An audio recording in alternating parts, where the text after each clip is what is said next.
Rosinante to the road again. By John Dos Passos. I, a gesture and a quest. Telemachus had wandered so far in search of his father he had quite forgotten what he was looking for.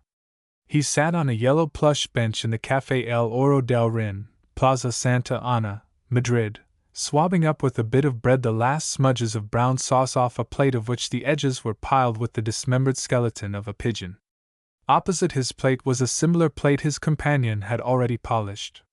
Telemachus put the last piece of bread into his mouth, drank down a glass of beer at one spasmodic gulp, sighed, leaned across the table, and said, "I wonder why I'm here." "Why anywhere else than here?"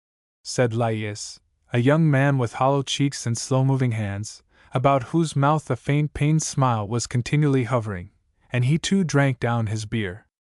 At the end of a perspective of white marble tables, faces thrust forward over yellow plush cushions under twining veils of tobacco smoke, for German women on a little dais were playing Tannhauser.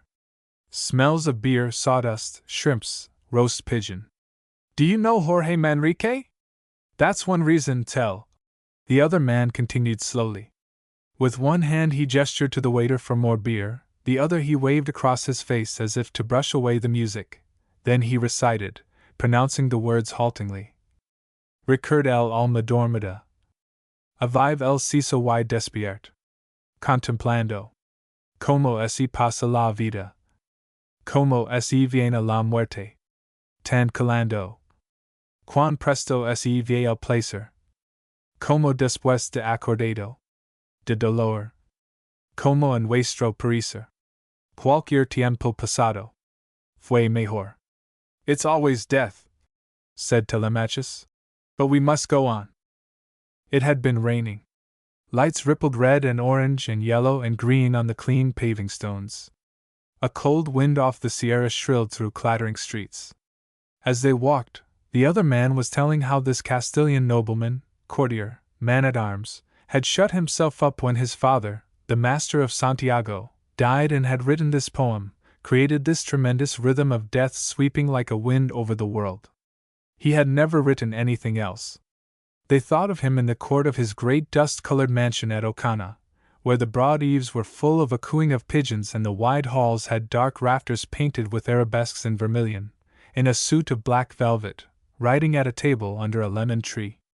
Down the sun-scarred street, in the cathedral that was building in those days, full of a smell of scaffolding and stone dust, there must have stood a tremendous catafalque where lay with his arms around him the master of Santiago.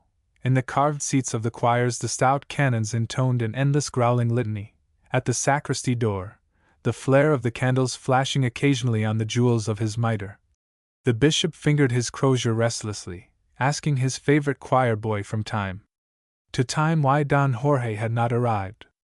And messengers must have come running to Don Jorge, telling him the service was on the point of beginning, and he must have waved them away with a grave gesture of a long white hand, while in his mind the distant sound of chanting, the jingle of the silver bit of his roan horse stamping nervously where he was tied to a twined Moorish column. Memories of cavalcades filing with braying of trumpets and flutter of crimson damask into conquered towns, of court ladies dancing, and the noise of pigeons in the eaves, drew together like strings plucked in succession on a guitar into a great wave of rhythm in which his life was sucked away into this one poem in praise of death. Nuestras vidas son los ríos. Que van a dar en la mar. Que es el morir. Telemachus was saying the words over softly to himself as they went into the theater. The orchestra was playing a sevillana. As they found their seats they caught glimpses beyond people's heads and shoulders of a huge woman with a comb that pushed the tip of her mantilla a foot and a half above her head, dancing with ponderous dignity. Her dress was pink flounced with lace. Under it the bulge of breasts and belly and 3 chins quaked with every thump of her tiny heels on the stage. As they sat down she retreated bowing like a full-rigged ship in a squall. The curtain fell, the theater became very still. Next was Pastora. Strumming of a guitar, whirring fast, dry like locusts in a hedge on a summer day. Pauses that catch your blood and freeze it suddenly still like the rustling of a branch in silent woods at night. A gypsy in a red sash is playing, slouched into a cheap cane chair, behind him a faded crimson curtain. Off-stage heels beaten on the floor catch up the rhythm with tentative interest, drowsily. Then suddenly added, sharp click of fingers snapped in time. The rhythm slows, hovers like a bee over a clover flower. A little taut sound of air sucked in suddenly goes down the rows of seats. With faintest tapping of heels, faintest snapping of the fingers of a brown hand held over her head, erect, wrapped tight in yellow shawl where the embroidered flowers make a splotch of maroon over one breast, a flecking of green and purple over shoulders and thighs, Pastora Imperio comes across the stage, quietly, unhurriedly. In the mind of Telemachus the words return. Como se viene la muerte? Tan calando. Her face is brown, with a pointed chin. Her eyebrows that nearly meet over her nose rise in a flattened A towards the fervid black gleam of her hair. Her lips are pursed in a half-smile as if she were stifling a secret. She walks round the stage slowly, one hand at her waist, the shawl tied over her elbow, her thighs lithe and restless, a panther in a cage. At the back of the stage she turns suddenly, advances. The snapping of her fingers gets loud, insistent. A thrill whirs through the guitar like a covey of partridges scared in a field. Red heels tap threateningly. Decidme, la hermosura. La gente frescura y tez. De la cara. El color y la blancura. Cuando viene la vejez. ¿Cuál es para? She is right at the footlights. Her face, brows drawn together into a frown, has gone into shadow. The shawl flames, the maroon flower over her breast glows like a coal. The guitar is silent, her fingers go on snapping at intervals with dreadful foreboding. Then she draws herself up with a deep breath, the muscles of her belly go taut under the tight silk wrinkles of the shawl, and she is off again, light, joyful, turning indulgent glances towards the audience, as a nurse might look in the eyes of a child she has unintentionally frightened with a too dreadful fairy story. The rhythm of the guitar has changed again. Her shawl is loose about her, the long fringe flutters, she walks with slow steps, in pomp, a ship decked out for a festival, a queen in plumes and brocade. Que se hicieron las demás? Sus tocados, sus vestidos. Sus olores? Que se hicieron las llamas? De los fuegos encendidos. De amadores? And she has gone, and the gypsy guitar player is scratching his neck with a hand the color of tobacco, while the guitar rests against his legs. He shows all his teeth in a world-engulfing yawn. When they came out of the theater, the streets were dry and the stars blinked in the cold wind above the houses. At the curb old women sold chestnuts and little ragged boys shouted the newspapers. And now do you wonder, Tell, why you are here? They went into a cafe and mechanically ordered beer. The seats were red plush this time and much worn. All about them groups of whiskered men leaning over tables, astride chairs, talking. It's the gesture that's so overpowering, don't you feel it in your arms? Something sudden and tremendously muscular. When Belmonte turned his back suddenly on the bull and walked away dragging the red cloak on the ground behind him, I felt it, said Lais.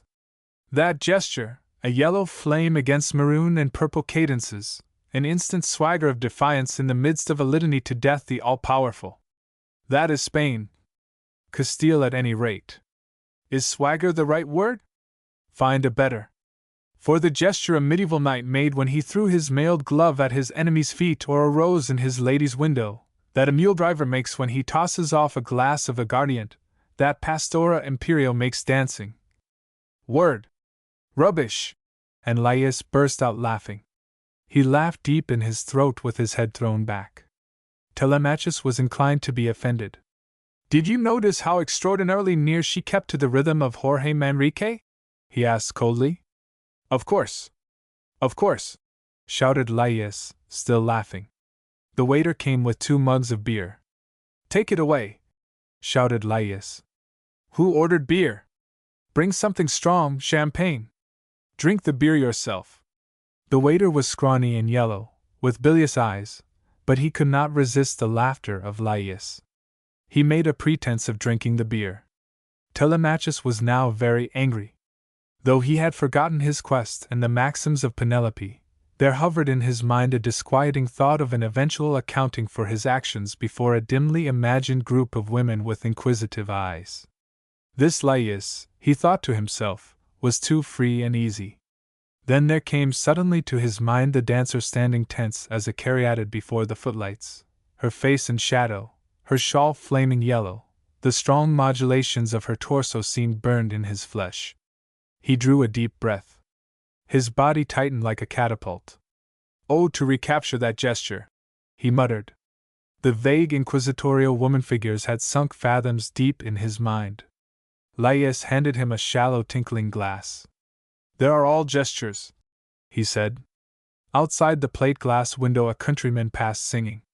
His voice dwelt on a deep trembling note, rose high, faltered, skidded down the scale, then rose suddenly, frighteningly like a skyrocket, into a new burst of singing. There it is again! Telemachus cried. He jumped up and ran out on the street. The broad pavement was empty. A bitter wind shrilled among arc-lights white like dead eyes. Idiot! Laius said between gusts of laughter when Telemachus sat down again. Idiot, telephone here, you'll find it.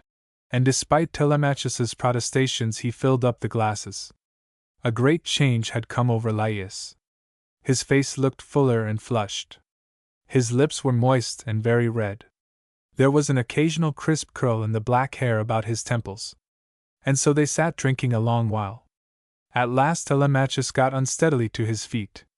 I can't help it. I must catch that gesture, formulated, do it. It is tremendously, inconceivably, unendingly important to me. Now you know why you're here, said Laius quietly. Why are you here? To drink, said Laius. Let's go. Why? To catch that gesture, Laius, said Telemachus in an oversolemn voice. Like a comedy professor with a butterfly net, roared Laius. His laughter so filled the cafe that people at faraway tables smiled without knowing it. It's burned into my blood. It must be formulated, made permanent. Killed, said Laius with sudden seriousness. Better drink it with your wine. Silent they strode down an arcaded street. Cupolas, veloute baroque facades, a square tower, the bulge of a market building, tile roofs, chimney pots, ate into the stardusted sky to the right and left of them, until in a great gust of wind they came out on an empty square, where were few gas lamps. In front of them was a heavy arch full of stars, and Orion sprawling above it. Under the arch a pile of rags asked for alms whiningly. The jingle of money was crisp in the cold air. Where does this road go? Toledo, said the beggar, and got to his feet. He was an old man, bearded, evil-smelling. Thank you. We have just seen Pastora, said Laius jauntily. Ah, Pastora! The last of the great dancers, said the beggar, and for some reason he crossed himself. The road was frosty and crunched silkily underfoot. Laius walked along shouting lines from the poem of Jorge Manrique. Como si pasa la vida. Como si viene la muerte. Tan calando. Cuán presto si viene el placer. Como después de acordado. De dolor. Como en nuestro parecer. Cualquier tiempo pasado. Fue mejor. I bet you, tell, they have good wine in Toledo. The road hunched over a hill. They turned and saw Madrid cut out of darkness against the starlight. Before them sown plains, gulches full of mist, and the tremulous lights on many carts that jogged along, each behind 3 jingling slow mules. A cock crowed. All at once a voice burst suddenly in swaggering tremolo out of the darkness of the road beneath them, rising, then fading off, then flaring up hotly like a red scarf waved on a windy day, like the swoop of a hawk, like a rocket intruding among the stars. Butterfly net, you old fool!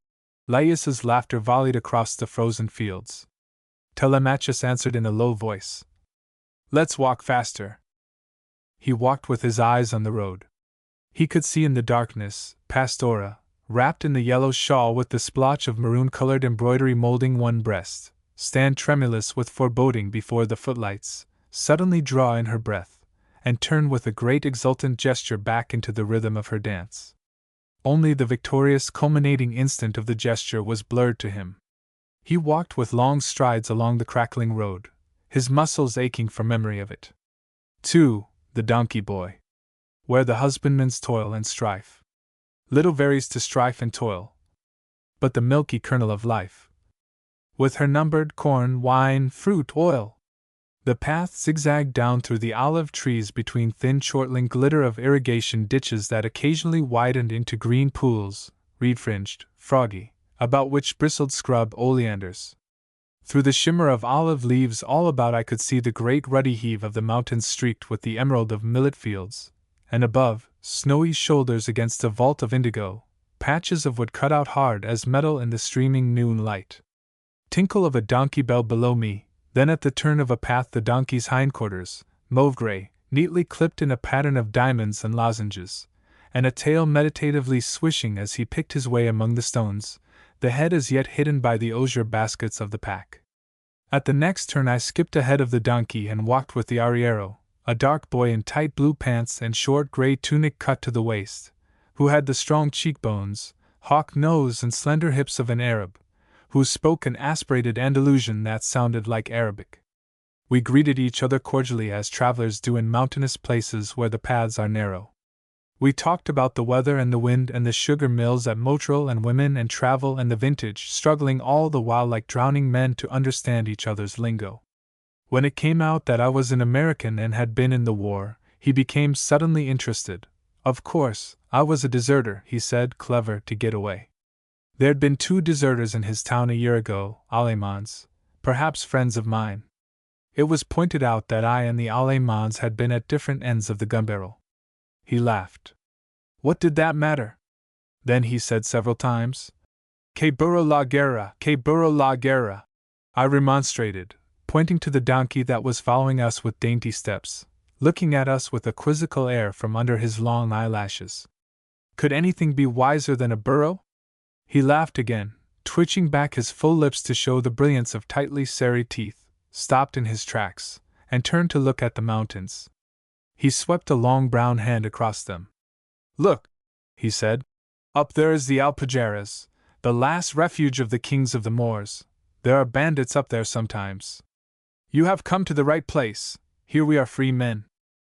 The donkey scuttled past us with a derisive glance out of the corner of an eye and started skipping from side to side of the path, cropping here and there a bit of dry grass. We followed, the arriero telling how his brother would have been conscripted if the family had not got together 1,000 pesetas to buy him out. That was no life for a man. He spat on a red stone. They'd never catch him, he was sure of that. The army was no life for a man. In the bottom of the valley was a wide stream, which we forded after some dispute as to who should ride the donkey all the while wrinkling his nose with disgust at the coldness of the speeding water and the sliminess of the stones. When we came out on the broad moraine of pebbles the other side of the stream we met a lean blackish man with yellow horse teeth, who was much excited when he heard I was an American. America is the world of the future, he cried and gave me such a slap on the back I nearly tumbled off the donkey on whose rump I was at that moment astride. En America no se divierte, muttered the arriero, kicking his feet that were cold from the ford into the burning saffron dust of the road. The donkey ran ahead kicking at pebbles, bucking, trying to shake off the big pear-shaped baskets of osier he had either side of his pack saddle, delighted with smooth dryness after so much water and such tenuous stony roads.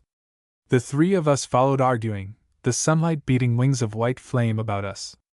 In America there is freedom, said the blackish man. There are no rural guards. Roadmenders work 8 hours and wear silk shirts and earn un dineral. The blackish man stopped, quite out of breath from his grappling with infinity. Then he went on. Your children are educated free, no priests, and at 40 every man jack owns an automobile. Sie, said the arriero. Si, hombre, said the blackish man. For a long while the arriero walked along in silence, watching his toes bury themselves in dust at each step. Then he burst out, spacing his words with conviction. Si, en America no se hays na que trabajar y de cancer. Not on your life. In America they don't do anything except work and rest so's to get ready to work again. That's no life for a man. People don't enjoy themselves there. An old sailor from Malaga who used to fish for sponges told me, and he knew. It's not gold people need, but bread and wine and life. They don't do anything there except work and rest, so they'll be ready to work again. Two thoughts jostled in my mind as he spoke. I seemed to see red-faced gentlemen in knee breeches, dog's earwigs askew over broad foreheads, reading out loud with unction the phrases, "Inalienable rights, pursuit of happiness," and to hear the cadence out of Meredith's "The Day of the Daughter of Hades," where the husbandman's toil and strife. Little varies to strife and toil, but the milky kernel of life, with her numbered corn, wine, fruit, oil. The donkey stopped in front of a little wine shop under a trellis where dusty gourd leaves shut out the blue and gold dazzle of sun and sky. "He wants to say, 'Have a little drink, gentlemen,'" said the blackish man. In the greenish shadow of the wine shop a smell of anise and a sound of water dripping. When he had smacked his lips over a small cup of thick yellow wine he pointed at the arriero. "He says people don't enjoy life in America. But in America people are very rich," shouted the barkeeper, a beet-faced man whose huge girth was bound in a red cotton sash, and he made a gesture suggestive of coins, rubbing thumb and forefinger together. Everybody roared derision at the arriero. But he persisted, and went out shaking his head and muttering, "That's no life for a man." As we left the wine shop where the blackish man was painting with broad strokes the legend of the West, the arriero explained to me almost tearfully that he had not meant to speak ill of my country, but to explain why he did not want to emigrate. While he was speaking we passed a cartload of yellow grapes that drenched us in jingle of mule bells and in dizzying sweetness of bubbling ferment. A somber man with beetling brows strode at the mule's head. In the cart, brown feet firmly planted in the steaming slush of grapes, flushed face tilted towards the ferocious white sun, a small child with a black curly pate rode in triumph, shouting, teeth flashing as if to bite into the sun. "What you mean is," said I to the arriero, "that this is the life for a man." He tossed his head back in a laugh of approval. "Something that's neither work nor getting ready to work." "That's it," he answered, and cried, "Arhi," to the donkey. We hastened our steps. My sweaty shirt bellied suddenly in the back as a cool wind frisked about us at the corner of the road. "Ah, it smells of the sea," said the arriero. "We'll see the sea from the next hill." That night as I stumbled out of the indoor and motel, overfull of food and drink, the full moon bulged through the arches of the cupola of the pink and saffron church. Everywhere steel-green shadows striped with tangible moonlight. As I sat beside my knapsack in the plaza, groping for a thought in the bewildering dazzle of the night, 3 disconnected mules, egged on by a horse shouting, jingled out of the shadow. When they stopped with a jerk in the full moon glare beside the fountain, it became evident that they were attached to a coach, a spidery coach tilted forward as if it were perpetually going downhill. From inside smothered voices like the strangled clucking of fowls being shipped to market in a coop. On the driver's seat one's feet were on the shafts, and one had a view of every rag and shoelace the harness was patched with. Creaking, groaning, with wobbling of wheels, grumble of inside passengers, cracking of whip and long strings of oaths from the driver, the coach lurched out of town and across a fat plain full of gurgle of irrigation ditches, shrilling of toads, falsetto rustle of broad leaves of the sugar cane. Occasionally the gleam of the soaring moon on banana leaves and a broad silver path on the sea. Landwards the hills like piles of ash in the moonlight, and far away a cloudy inkling of mountains.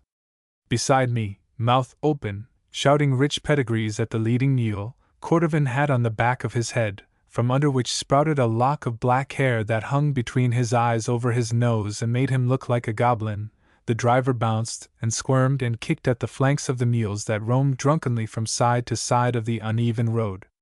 Down into a gulch, across a shingle, up over a plank bridge, then down again into the bed of the river I had forded that morning with my friend the arriero, along a beach with fishing boats and little huts where the fishermen slept, then barking of dogs, another bridge, and we roared and crackled up a steep village street to come to a stop suddenly, catastrophically, in front of a tavern in the main square. "We are late," said the goblin driver, turning to me suddenly. "I have not slept for 4 nights, dancing, every night dancing." He sucked the air in through his teeth, and stretched out his arms and legs in the moonlight. "Ah, women, women," he added philosophically. "Have you a cigarette?" "Ah, la juventud," said the old man who had brought the mailbag. He looked up at us, scratching his head. It's to enjoy. A momentito, and it's gone. Old men work in the daytime, but young men work at night. Ay de mi! And he burst into a peal of laughter. And as if someone were whispering them, the words of Jorge Manrique sifted out of the night. Que se hizo el rey Don Juan? Los infantes de Aragon. Que se hicieron? Que fue de tanto galán? Que fue de tanta invention? Como truxeron? Everybody went into the tavern, from which came a sound of singing and of clapping in time, and as hearty a tinkle of glasses and banging on tables as might have come out of the Mermaid in the days of the Virgin Queen. Outside the moon soared brilliant, a greenish blotch on it like the time stain on a chased silver bowl on an altar. The broken lion's head of the fountain dribbled one tinkling stream of quicksilver. On the sea wind came smells of rotting garbage and time burning in hearths and jessamine flowers. Down the street geraniums in a window smoldered in the moonlight, in the dark above them the merest contour of a face, once the gleam of two eyes. Opposite against the white wall standing very quiet a man looking up with dilated nostrils, Ellamore. As the coach jangled its lumbering unsteady way out of town, our ears still throbbed with the rhythm of the tavern, of hard brown hands clapped in time, of heels thumping on oak floors. From the last house of the village a man hallooed. With its noise of cupboards of china overturned the coach crashed to stillness. A wiry, white-faced man with a little waxed mustache like the springs of a mousetrap climbed on the front seat, while burly people heaved quantities of corded trunks on behind. How late? 2 hours late! The man spluttered, jerking his checked cap from side to side. Since this morning nothing to eat but 2 boiled eggs. Think of that! Que incultura! Que pueblo indecent! All day only 2 boiled eggs. I had business in Motril, Don Antonio, said the goblin driver, grinning. Business! Cried Don Antonio, laughing squeakily. And after all, what a night! Something impelled me to tell Don Antonio the story of King Mycerinus of Egypt that Herodotus tells, how hearing from an oracle he would only live 10 years, the king called for torches and would not sleep, so crammed 20 years living into 10. The goblin driver listened in intervals between his hoarse investigations of the private life of the grandmother of the leading mule. Don Antonio slapped his thigh and lit a cigarette and cried, In Andalusia we all do that, don't we, Paco? Yes, sir, said the goblin driver, nodding his head vigorously. That is lo flamenco, cried Don Antonio. The life of Andalusia is lo flamenco. The moon has begun to lose foothold in the black, slippery zenith. We are hurtling along a road at the top of a cliff, below the sea full of unexpected glitters, lace-edged, swishing like the silk dress of a dancer. The goblin driver rolls from side to side asleep. The check cap is down over the little man's face so that not even his mustaches are to be seen. All at once the leading mule, taken with suicidal mania, makes a sidewise leap for the cliff edge. Crumbling of gravel, snap of traces, shouts, uproar inside. Someone has managed to yank the mule back on her hind quarters. In the sea below, the shadow of a coach totters at the edge of the cliff's shadow. Hija de puta! Cries the goblin driver, jumping to the ground. Don Antonio awakes with a grunt and begins to explain querulously that he has had nothing to eat all day but 2 boiled eggs. The teeth of the goblin driver flash white flame as he hangs wreath upon wreath of profanity about the trembling, tugging mules. With a terrific rattling jerk the coach sways to the safe side of the road. From inside angry heads are poked out like the heads of hens out of an overturned coop. Don Antonio turns to me and shouts in tones of triumph. Que flamenco, eh? When we got to Almuñécar, Don Antonio, the goblin driver, and I sat at a little table outside the empty casino. A waiter appeared from somewhere with wine and coffee and tough purple ham and stale bread and cigarettes. Over our heads dusty palm fronds trembled in occasional faint gusts off the sea. The rings on Don Antonio's thin fingers glistened in the light of the one-tired electric light bulb that shone among palpitating mottos above us, as he explained to me the significance of lo flamenco. The tough swaggering gesture, the quavering song well sung, the couplet neatly capped, the back turned to the charging bull, the mantilla draped with exquisite provocativeness, all that was lo flamenco. On this coast, Senor Ingalls, we don't work much, we are dirty and uninstructed, but by God we live. Why, the poor people of the towns, do you know what they do in summer? They hire a fig tree and go and live under it with their dogs and their cats and their babies, and they eat the figs as they ripen and drink the cold water from the mountains, and man alive, they are happy. They fear no one and they are dependent on no one. When they are young they make love and sing to the guitar, and when they are old they tell stories and bring up their children. You have traveled much, I have traveled little, Madrid never further, but I swear to you that nowhere in the world are the women lovelier or is the land richer or the cookery more perfect than in this Vega of Almucar. If only the wine weren't quite so heavy. Then you don't want to go to America? Hombre por Dios! Sing us a song, Paco. He's a Galician, you see. The goblin driver grinned and threw back his head. Go to the end of the world, you'll find a Gallego, he said. Then he drank down his wine, rubbed his mouth on the back of his hand, and started droningly. Si quieres chuel caro cante. Mojali y digel en rio. Que después de un mojo. Canta como un silbayo. If you want a cart to sing, wet it and soak it in the river, for when it's well soaked it'll sing like a locust. Hola! Cried Don Antonio. Go on. A mí me gusta el blanco. Viva lo blanco. Muera lo negro. Porque el negro es muy triste. Yo soy alegre. Yo no lo quiero. I like white, hooray for white, death to black. Because black is very sad, and I am happy, I don't like it. That's it! Cried Don Antonio excitedly. You people from the north, English, Americans, Germans, what not, you like black. You like to be sad. I don't. Yo soy alegre. Yo no lo quiero. The moon had sunk into the west, flushed and swollen. The east was beginning to bleach before the oncoming Sunday birds started chirping above our heads. I left them, but as I lay in bed, I could hear the hoarse voice of the goblin driver roaring out. A mí me gusta el blanco. Viva lo blanco. Muera lo negro. At Nerja, in an arbor of purple ipomeas on a red jutting cliff over the beach where brown children were bathing, there was talk again of lo flamenco. In Spain, my friend Don Diego was saying, we live from the belly and loins, or else from the head and heart. Between Don Quixote the mystic and Sancho Panza the sensualist there is no middle ground. The lowest panza is lo flamenco. But you do live. In dirt, disease, lack of education, bestiality. Half of us are always dying of excess of food or the lack of it. What do you want? Education, organization, energy, the modern world. I told him what the donkey boy had said of America on the road down from the Alpujarras, that in America they did nothing but work and rest so as to be able to work again. And America was the modern world. And lo flamenco is neither work nor getting ready to work.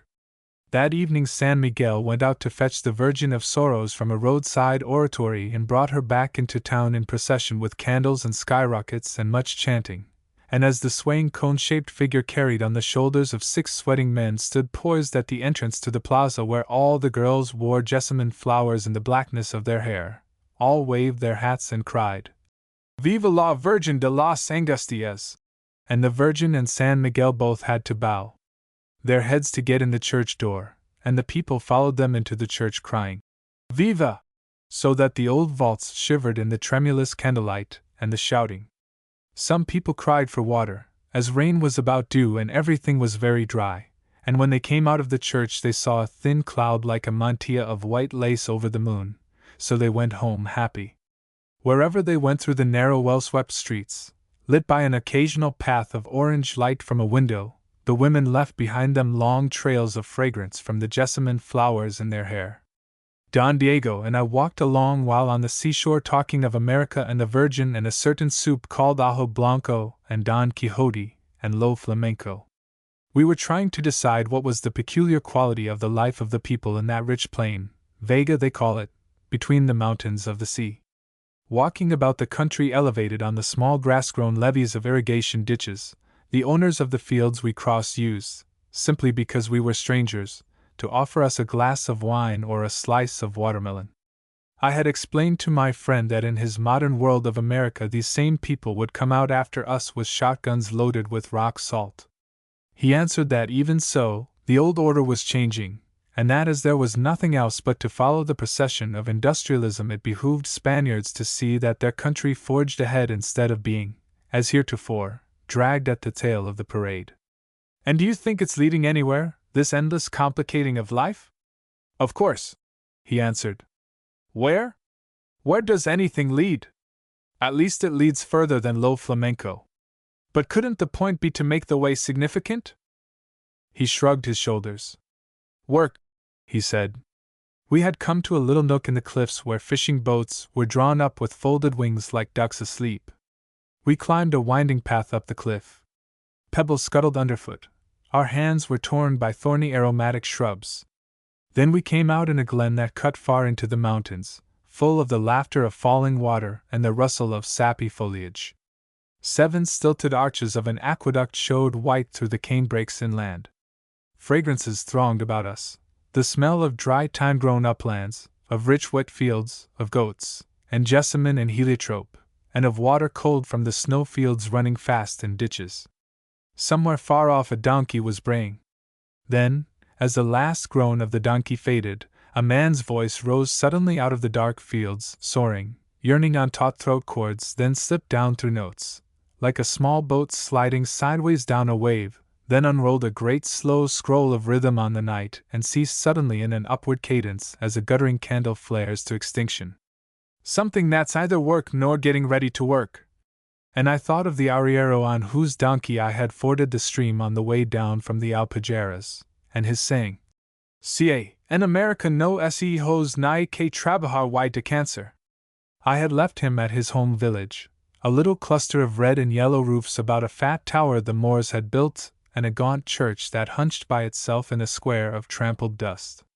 We had rested a while before going into town, under a fig tree, while he had put white canvas shoes on his lean brown feet. The broad leaves had rustled in the wind, and the smell of the fruit that hung purple bursting to crimson against the intense sky had been like warm stroking velvet all about us. And the arriero had discoursed on the merits of his donkey and the joys of going from town to town with merchandise, up into the mountains for chestnuts and firewood, down to the sea for fish, to Malaga for tinware, to Motro for sugar from the refineries.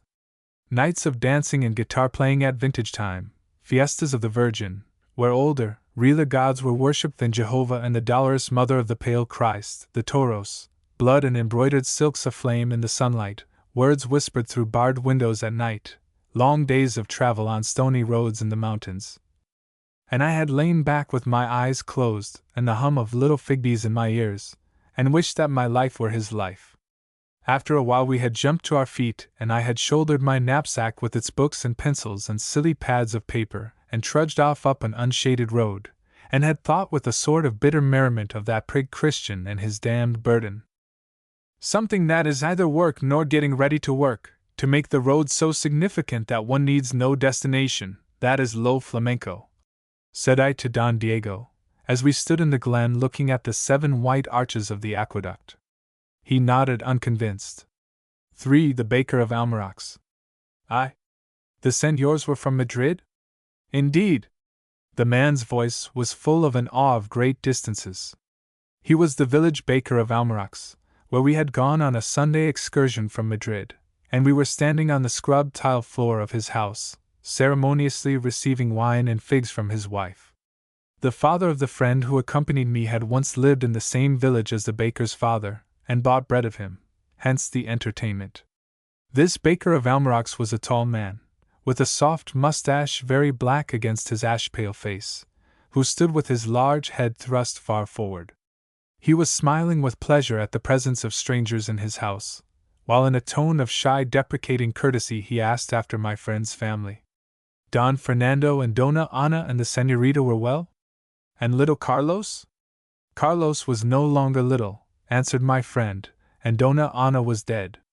The baker's wife had stood in the shadow looking from one face to another with a sort of wondering pleasure as we talked, but at this she came forward suddenly into the pale greenish-gold light that streamed through the door, holding a dark wine bottle before her. There were tears in her eyes. "No," She had never known any of them, she explained hastily. She had never been away from Almirax, but she had heard so much of their kindness and was sorry. It was terrible to lose a father or a mother. The tall baker shifted his feet uneasily, embarrassed by the sadness that seemed slipping over his guests, and suggested that we walk up the hill to the hermitage. He would show the way. But your work? We asked. It did not matter. Strangers did not come every day to Almirax. He strode out of the door, wrapping a woolen muffler about his bare, strongly molded throat, and we followed him up the devious street of whitewashed houses that gave us glimpses through wide doors of dark-tiled rooms with great black rafters overhead and courtyards where chickens pecked at the manure lodged between smooth, worn flagstones. Still between whitewashed walls we struck out of the village into the deep black mud of the high road, and at last burst suddenly into the open country, where patches of sprouting grass shone vivid green against the gray and russet of broad rolling lands. At the top of the first hill stood the hermitage, a small whitewashed chapel with a square 3-storied tower. Over the door was a relief of the Virgin, crowned, and worn lichened stone. The interior was very plain, with a single heavily gilt altar, over which was a painted statue, stiff but full of a certain erect disdainful grace, again of the Virgin. The figure was dressed in a long lace gown, full of frills and ruffles, grey with dust and age. La Virgen de la Cima, said the baker, pointing reverently with his thumb, after he had bent his knee before the altar. And as I glanced at the image a sudden resemblance struck me. The gown gave the Virgin a curiously conical look that somehow made me think of that conical black stone, the Bonadille, that the Romans brought from Asia Minor. Here again was a good goddess, a bountiful one, more mother than virgin, despite her prudish frills. But the man was ushering us out. And there is no finer view than this in all Spain. With a broad sweep of his arm he took in the village below, with its waves of roofs that merged from green to maroon and deep crimson, broken suddenly by the open square in front of the church, and the great towering church, scowling with strong lights and shadows on buttresses and pointed windows, and the brown fields faintly sheened with green, which gave place to the deep maroon of the turned earth of vineyards, and the shining silverware. The wind ruffled the olive orchards, and beyond, the rolling hills that grew gradually flatter until they sank into the yellowish plain of Castile. As he made the gesture his fingers were stretched wide as if to grasp all this land he was showing. His flaccid cheeks were flushed as he turned to us. But we should see it in May, he was saying, in May when the wheat was thick in the fields, and there were flowers on the hills. Then the lands were beautiful and rich, in May. And he went on to tell us of the local feast, and the great processions of the Virgin. This year there were to be 4 days of the toros. So many bullfights were unusual in such a small village, he assured us. But they were rich in Almirax. The wine was the best in Castile. 4 days of toros, he said again, and all the people of the country around would come to the fiestas, and there would be a great pilgrimage to this hermitage of the Virgin. As he talked in his slow deferential way, a little conscious of his volubility before strangers, there began to grow in my mind a picture of his view of the world. First came his family, the wife whose body lay beside his at night, who bore him children, the old withered parents who sat in the sun at his door, his memories of them when they had had strong rounded limbs like his, and of their parents sitting old and withered in the sun, then his work, the heat of his ovens, the smell of bread cooking, the faces of neighbors who came to buy, and outside, in the dim penumbra of things half real, of travelers' tales, lay Madrid, where the king lived and where politicians wrote in the newspapers, and Francia, and all that was not Almirax. In him I seemed to see the generations wax and wane, like the years, strung on the thread of labor, of unending sweat and strain of muscles against the earth. It was all so mellow, so strangely aloof from the modern world of feverish change, this life of the peasants of Almirax. Everywhere roots striking into the infinite past. For before the Revolution, before the Moors, before the Romans, before the dark furtive traders, the Phoenicians, they were much the same, these Iberian village communities. Far away things changed, cities were founded, hard roads built, armies marched and fought and passed away, but in Almirax the foundations of life remained unchanged up to the present. New names and new languages had come. The Virgin had taken over the festivals and rituals of the old earth goddesses, and the deep mystical fervor of devotion.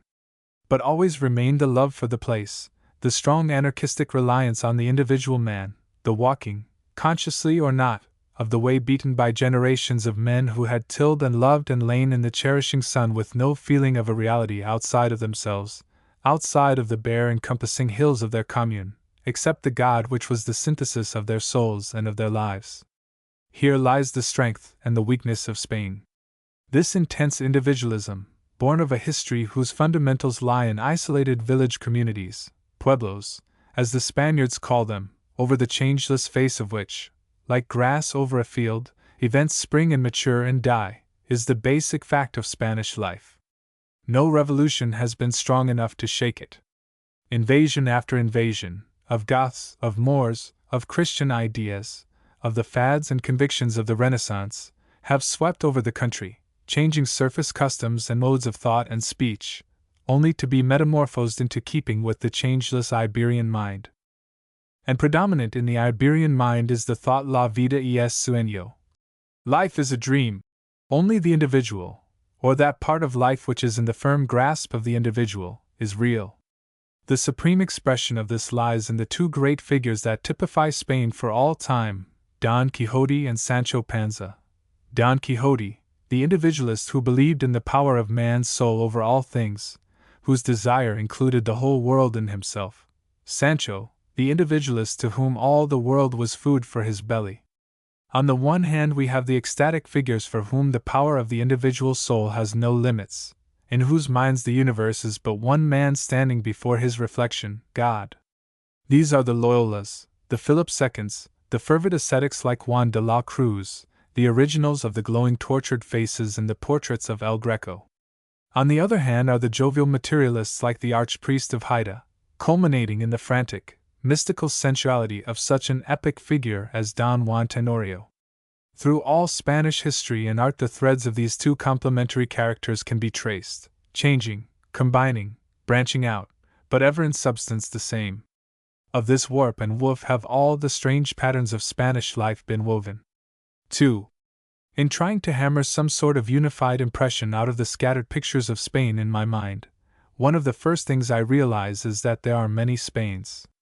Indeed, every village hidden in the folds of the great barren hills, or shadowed by its massive church in the middle of one of the upland plains, every fertile huerta of the seacoast, is a Spain. Iberia exists, and the strong Iberian characteristics. But Spain as a modern centralized nation is an illusion, a very unfortunate one, for the present atrophy, the desolating resultlessness of a century of revolution, may very well be due in large measure to the artificial imposition of centralized government on a land essentially centrifugal. In the first place, there is the matter of language. Roughly, 4 distinct languages are at present spoken in Spain: Castilian, the language of Madrid and the central uplands, the official language spoken in the south in its Andalusian form; Gallego-Portuguese, spoken on the west coast; Basque, which does not even share the Latin descent of the others; and Catalan, a form of Provençal which, with its dialect, Valencian, is spoken on the upper Mediterranean coast and in the Balearic Isles of course, under the influence of rail communication and a conscious effort to spread Castilian. The other languages, with the exception of Portuguese and Catalan, have lost vitality and died out in the larger towns. But the problem remains far different from that of the Italian dialects, since the Spanish languages have all, except Basque, a strong literary tradition. Added to the variety of language, there is an immense variety of topography in the different parts of Spain. The central plateaus, dominant in modern history being taken to mean the births and breedings of kings and queens and the doings of generals in armor, probably approximate the warmer Russian steppes in climate and vegetation. The west coast is in most respects a warmer and more fertile Wales. The southern huertas, arable river valleys, have rather the aspect of Egypt. The east coast from Valencia up is a continuation of the Mediterranean coast of France. It follows that in this country where an hour's train ride will take you from Siberian snow into African desert, unity of population is hardly to be expected. Here is probably the root of the tendency in Spanish art and thought to emphasize the differences between things. In painting, where the mind of a people is often more tangibly represented than anywhere else, we find one supreme example. El Greco, almost a caricature in his art of the Don Quixote type of mind, who, though a Greek by birth and a Venetian by training, became more Spanish than the Spaniards during his long life at Toledo, strove constantly to express the difference between the world of flesh and the world of spirit, between the body and the soul of man. More recently, the extreme characterization of Goya's sketches and portraits, the intensifying of national types found in Zuloaga and the other painters who have been exploiting with such success the peculiarities, the picturesqueness, of Spanish faces and landscapes, seem to spring from this powerful sense of the separateness of things. In another way you can express this constant attempt to differentiate one individual from another as caricature. Spanish art is constantly on the edge of caricature. Given the ebullient fertility of the Spanish mind and its intense individualism, a constant slipping over into the grotesque is inevitable. And so it comes to be that the conscious or unconscious aim of their art is rather self-expression than beauty. Their image of reality is sharp and clear, but distorted. Burlesque and satire are never far away in their most serious moments. Not even the calmest and best ordered of Spanish minds can resist a tendency to excess of all sorts, to over-elaboration, to grotesquerie, to deadening mannerism. All that is greatest in their art, indeed, lies on the borderland of the extravagant, where sublime things skim the thin ice of absurdity. The great epic, Don Quixote, such plays as Calderon's La Vida y el Sueño, such paintings as El Greco's Resurrección and Velázquez's Dwarfs, such buildings as the Escorial and the Alhambra, all among the universal masterpieces, are far indeed from the middle term of reasonable beauty. Hence their supreme strength. And for our generation, to which excess is a synonym for beauty, is added argumentative significance to the long tradition of Spanish art. Another characteristic, springing from the same fervid abundance, that links the Spanish tradition to ours of the present day is the strangely impromptu character of much Spanish art production. The slightly ridiculous proverb that genius consists of an infinite capacity for taking pains is well controverted. The creative flow of Spanish artists has always been so strong, so full of vitality, that there has been no time for taking pains. Lope de Vega, with his 2,000-odd plays, or was it 12,000, is by no means an isolated instance.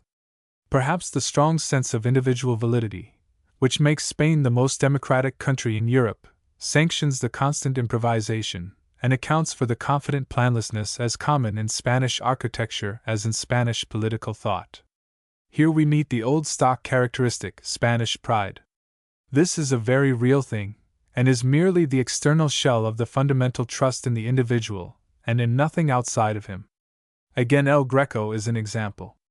As his painting progressed, grew more and more personal, he drew away from tangible reality, and with all the dogmatic conviction of one whose faith in his own reality can sweep away the mountains of the visible world, expressed his own restless, almost sensual, spirituality in forms that flickered like white flames toward God. For the Spaniard, moreover, God is always, in essence, the proudest sublimation of man's soul. The same spirit runs through the preachers of the early church and the works of Santa Teresa, a disguise of the frantic desire to express the self, changeless and eternal, at all costs. From this comes the hard cruelty that flares forth luridly at times. A recent book by Miguel de Unamuno, Del Sentimiento Trágico de la Vida, expresses this fierce clinging to separateness from the universe by the phrase El hambre de inmortalidad, the hunger of immortality. This is the core of the individualism that lurks in all Spanish ideas, the conviction that only the individual soul is real. 3. In the Spain of today, these things are seen as through a glass, darkly. Since the famous and much gloated over entrance of Ferdinand and Isabella into Granada, the history of Spain has been that of an attempt to fit a square peg in a round hole. In the great flare of the Golden Age, the age of ingots of Peru and of men of even greater worth, the disease worked beneath the surface. Since then, the conflict has corroded into futility all the buoyant energies of the country. I mean the persistent attempt to centralize in thought, in art, in government, in religion, a nation whose every energy lies in the other direction. The result has been a deadlock, and the ensuing rust and numbing of all life and thought, so that a century of revolution seems to have brought Spain no nearer a solution of its problems. At the present day, when all is ripe for a new attempt to throw off the atrophy, a sort of despairing inaction causes the Spaniards to remain under a government of unbelievably corrupt and inefficient politicians. There seems no solution to the problem of a nation in which the centralized power and the separate communities work only to nullify each other. Spaniards in face of their traditions are rather in the position of the archaeologists before the problem of Iberian sculpture. For near the Cerro de los Santos, bare hill where from the ruins of a sanctuary has been dug an endless series of native sculptures of men and women, goddesses and gods, there lived a little watchmaker. The first statues to be dug up were thought by the pious country people to be saints, and saints they were, according to an earlier dispensation than that of Rome, with the result that much kudos accompanied the discovery of those draped women with high headdresses and fixed solemn eyes and those fragmentary bull-necked men hewn roughly out of grey stone. They were freed from the caked clay of 2,000 years and reverently set up in the churches. So probably the motives that started the watchmaker on his career of sculpturing and falsifying were pious and reverential. However it began, when it was discovered that the saints were mere horrid heathen he-gods and she-gods, and that the foreign gentlemen with spectacles who appeared from all the ends of Europe to investigate would pay money for them, the watchmaker began to thrive as a mighty man in his village and generation. He began to study archaeology, and the style of his cumbersome forged divinities improved. For a number of years the statues from the Cerro de los Santos were swallowed whole by all learned Europe. But the watchmaker's imagination began to get the better of him. Forms became more and more fantastic. Egyptian, Assyrian, Art Nouveau influences began to be noted by the discerning, until at last someone whispered forgery and all the scientists scuttled to cover shouting that there had never been any native Iberian sculpture after all.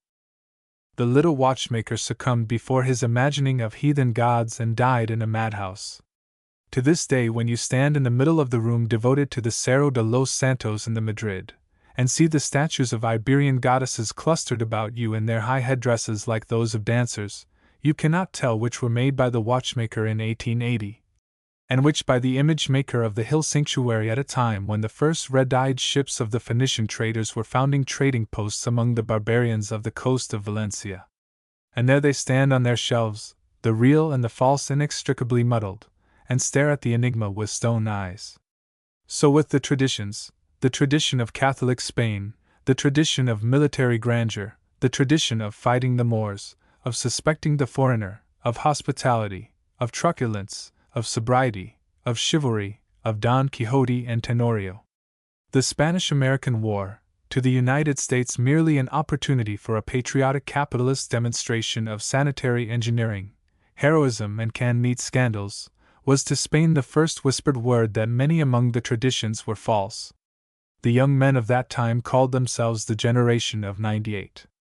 According to temperament, they rejected all or part of the museum of traditions they had been taught to believe was the real Spain.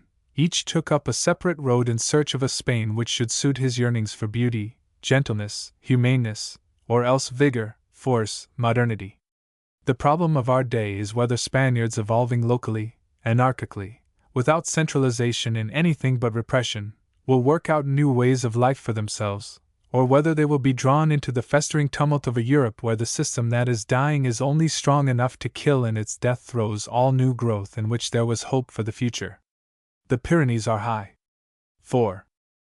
It was after a lecture at an exhibition of Basque painters in Madrid, where we had heard Valle Melon, with eyes that burned out from under shaggy grizzled eyebrows, denounce in bitter stinging irony what he called the Europeanization of Spain. What they called progress, he had said, was merely an aping of the stupid commercialism of modern Europe. Better no education for the masses than education that would turn healthy peasants into crafty putty-skin merchants. Better a Spain swooning in her age-old apathy than a Spain awakened to the brutal soulless trade war of modern life. I was walking with a young student of philosophy I had met by chance across the noisy board of a Spanish pension, discussing the exhibition we had just seen as a strangely meek setting for the fiery reactionary speech. I had remarked on the very primitive look much of the work of these young Basque painters had, shown by some in the almost affectionate technique, in the dainty caressing brushwork, in others by that inadequacy of the means at the painter's disposal to express his idea, which made of so many of the pictures rather gloriously impressive failures.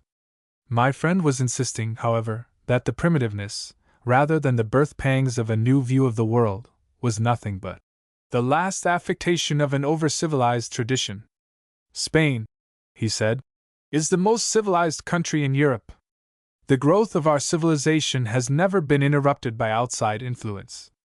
The Phoenicians, the Romans, Spain's influence on Rome was, I imagine, fully as great as Rome's on Spain. Think of the 5 Spanish emperors, the Goths, the Moors, all incidents, absorbed by the changeless Iberian spirit. Even Spanish Christianity, he continued, smiling, is far more Spanish than it is Christian. Our life is one vast ritual. Our religion is part of it, that is all. And so are the bullfights that so shock the English and Americans. Are they any more brutal, though, than fox hunting and prize fights?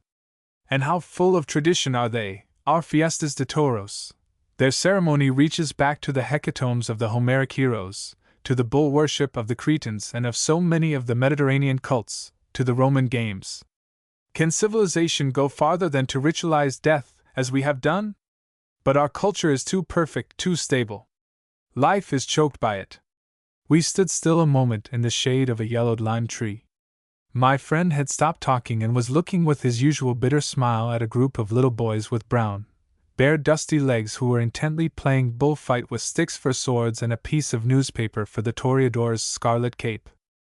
It is you in America, he went on suddenly, to whom the future belongs. You are so vigorous and vulgar and uncultured. Life has become once more the primal fight for bread. Of course, the dollar is a complicated form of the food the caveman killed for and slunk after, and the means of combat are different, but it is as brutal. From that crude animal brutality comes all the vigor of life. We have none of it. We are too tired to have any thoughts. We have lived so much so long ago that now we are content with the very simple things, the warmth of the sun and the colors of the hills and the flavor of bread and wine. All the rest is automatic, ritual. But what about the strike? I asked, referring to the one-day's general strike that had just been carried out with fair success throughout Spain, as a protest against the government's apathy regarding the dangerous rise in the prices of food and fuel. He shrugged his shoulders. That and more, he said, is New Spain, a prophecy, rather than a fact. Old Spain is still all-powerful. Later in the day I was walking through the main street of one of the clustered adobe villages that lie in the folds of the Castilian plain not far from Madrid. The lamps were just being lit in the little shops where the people lived and worked and sold their goods, and women with beautifully shaped pottery jars on their heads were coming home with water from the well. Suddenly I came out on an open plaza with trees from which the last leaves were falling through the greenish sunset light. The place was filled with the lilting music of a grind organ, and with the crunch of steps on the gravel as people danced. There were soldiers and servant girls, and red-cheeked apprentice boys with their sweethearts, and respectable shopkeepers, and their wives with mantillas over their gleaming black hair. All were dancing in and out among the slim tree trunks, and the air was noisy with laughter and little cries of childlike unfeigned enjoyment. Here was the gospel of Sancho Panza, I thought, the easy acceptance of life, the unashamed joy in food and color, and the softness of women's hair. But as I walked out of the village across the harsh plain of Castile, gray-green and violet under the deepening night, the memory came to me of the knight of the sorrowful countenance, Don Quixote, blunderingly trying to remold the world, pitifully sure of the power of his own ideal. And in these two Spains seemed to be manifest. Far indeed were they from the restless industrial world of joyless enforced labor and incessant goading war. And I wondered to what purpose it would be, should Don Quixote again saddle Rosinante, and what the good baker of Almarox would say to his wife when he looked up from his kneading trough, holding out hands white with dough, to see the knight-errant ride by on his lean steed upon a new quest. 4. Talk by the road. Telemachus and Laius had walked all night. The sky to the east of them was rosy when they came out of a village at the crest of a hill. Cocks crowed behind stucco walls. The road dropped from their feet through an avenue of pollard poplars ghostly with frost. Far away into the brown west stretched reach upon reach of lake-like glimmer. Here and there a few trees pushed jagged arms out of drowned lands. They stood still, breathing hard. "It's the Tagus overflowed its banks," said Telemachus. Laius shook his head. "It's mist." They stood with thumping hearts on the hilltop, looking over inexplicable shimmering plains of mist hemmed by mountains jagged like coals that as they looked began to smolder with dawn. The light all about was lemon yellow. The walls of the village behind them were fervid primrose color splotched with shadows of sheer cobalt. Above the houses uncurled green spirals of wood smoke. Laius raised his hands above his head and shouted and ran like mad down the hill. A little voice was whispering in Telemachus's ear that he must save his strength, so he followed sedately. When he caught up to Laius, they were walking among twining wraiths of mist rose-shot from a rim of the sun that poked up behind hills of bright madder purple. A sudden cold wind gust whined across the plain, making the mist writhe in a delirium of crumbling shapes. Ahead of them, casting gigantic blue shadows over the furrowed fields, rode a man on a donkey and a man on a horse. It was a gray sway-backed horse that joggled in a little trot with much switching of a ragged tail. Its rider wore a curious peaked cap and sat straight and lean in the saddle.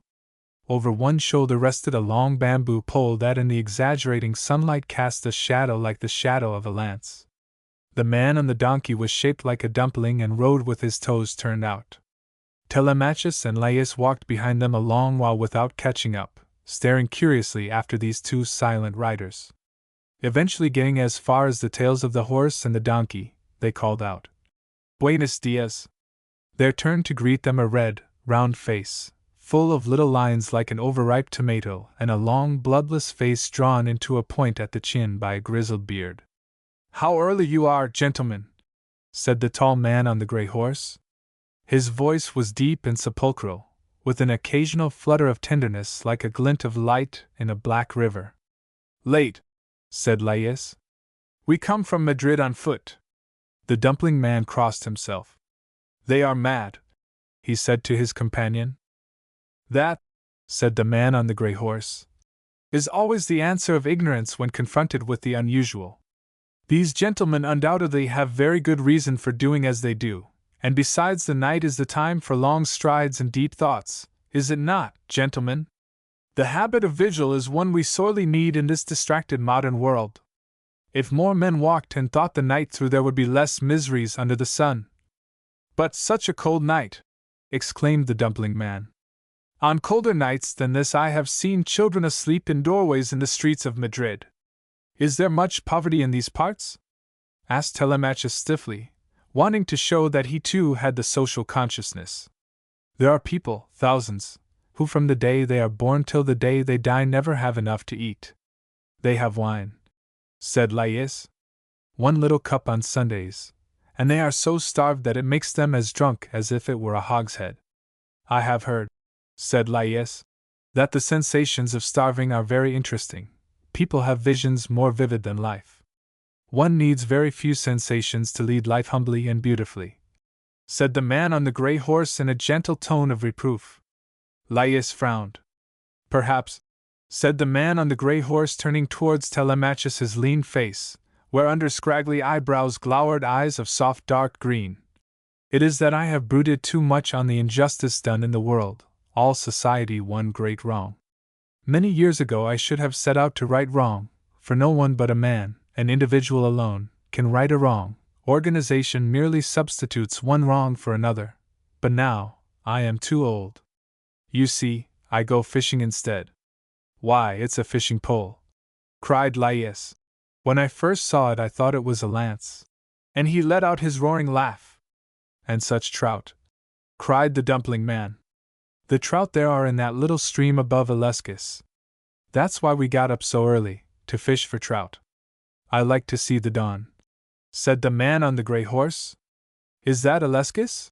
asked Telemachus, and pointed to a dun brown tower topped by a cap of blue slate that stood guard over a cluster of roofs ahead of them. Telemachus had a map torn from Baedeker in his pocket that he had been peeping at secretly.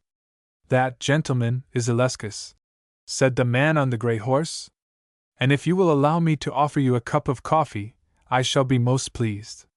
You must excuse me, for I never take anything before midday. I am a recluse, have been for many years and rarely stir abroad. I do not intend to return to the world unless I can bring something with me worth having. A wistful smile twisted a little the corners of his mouth.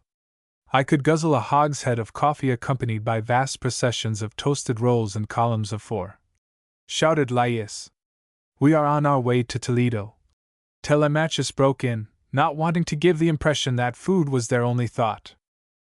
You will see the paintings of Domenico Theotocopoulos, the only one who ever depicted the soul of Castile. This man, said Lais, with a slap at Telemachus's shoulder, is looking for a gesture. The gesture of Castile. The man on the grey horse rode along silently for some time. The sun had already burned up the hoarfrost along the sides of the road. Only an occasional streak remained glistening in the shadow of a ditch. A few larks sang in the sky. Two men in brown corduroy with hoes on their shoulders passed on their way to the fields. Who shall say what is the gesture of Castile? I am from La Mancha myself. The man on the grey horse started speaking gravely while with a bony hand very white, he stroked his beard. Something cold and haughty and aloof, men concentrated, converging breathlessly on the single flame of their spirit.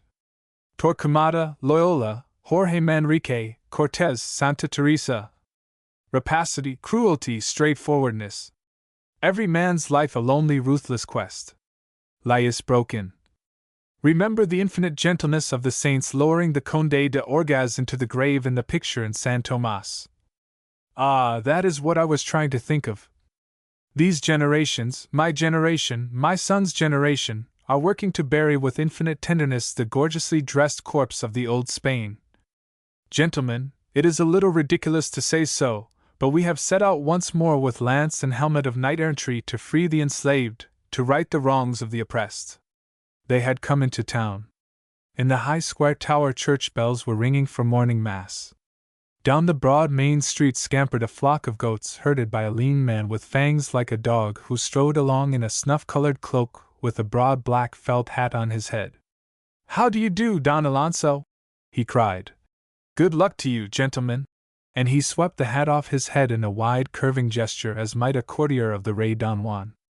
The hot smell of the goats was all about them as they sat before the cafe in the sun under a bare acacia tree, looking at the tightly proportioned brick arcades of the Mujar apse of the church opposite. Don Alonso was in the cafe ordering. The dumpling man had disappeared. Telemachus got up on his numbed feet and stretched his legs. Alf, he said, I'm tired. Then he walked over to the grey horse that stood with hanging head and drooping knees hitched to one of the acacias. I wonder what his name is. He stroked the horse's scrawny face. Is it Rosinante? The horse twitched his ears, straightened his back and legs and pulled back black lips to show yellow teeth. Of course it's Rosinante. The horse's sides heaved. He threw back his head and whinnied shrilly, exultantly. V. A novelist of revolution. I. Much as G. B. S. refuses to be called an Englishman, Pio Baroja refuses to be called a Spaniard. He is a Basque.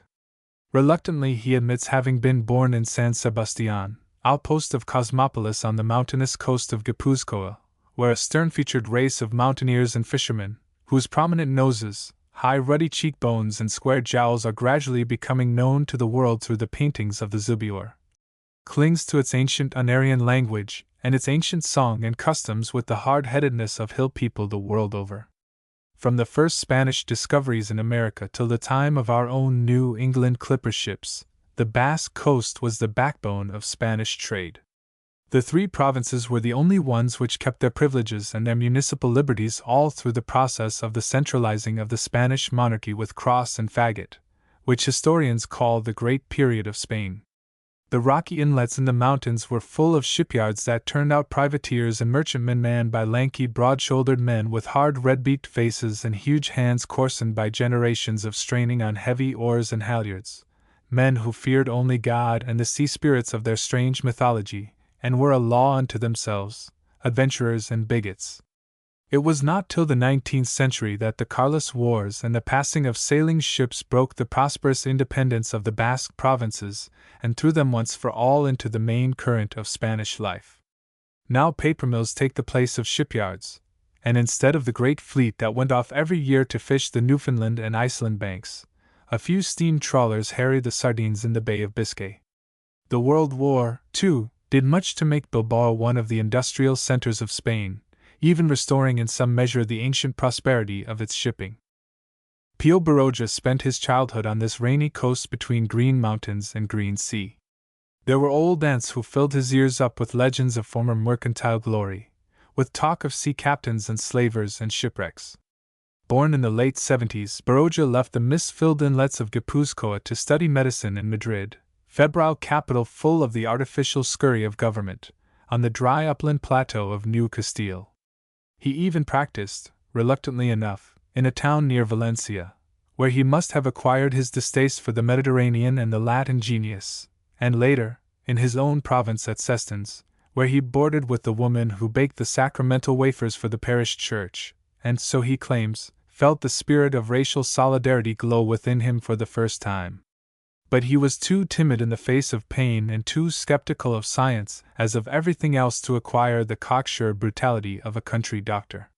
He gave up medicine and returned to Madrid, where he became a baker. In Juventudegolatria, Youth Self-Worship, a book of delightfully shameless self-revelations, he says that he ran a bakery for 6 years before starting to write. And he still runs a bakery. You can see it any day, walking towards the Royal Theatre from the great focus of Madrid life, the Puerta del Sol. It has a most enticing window.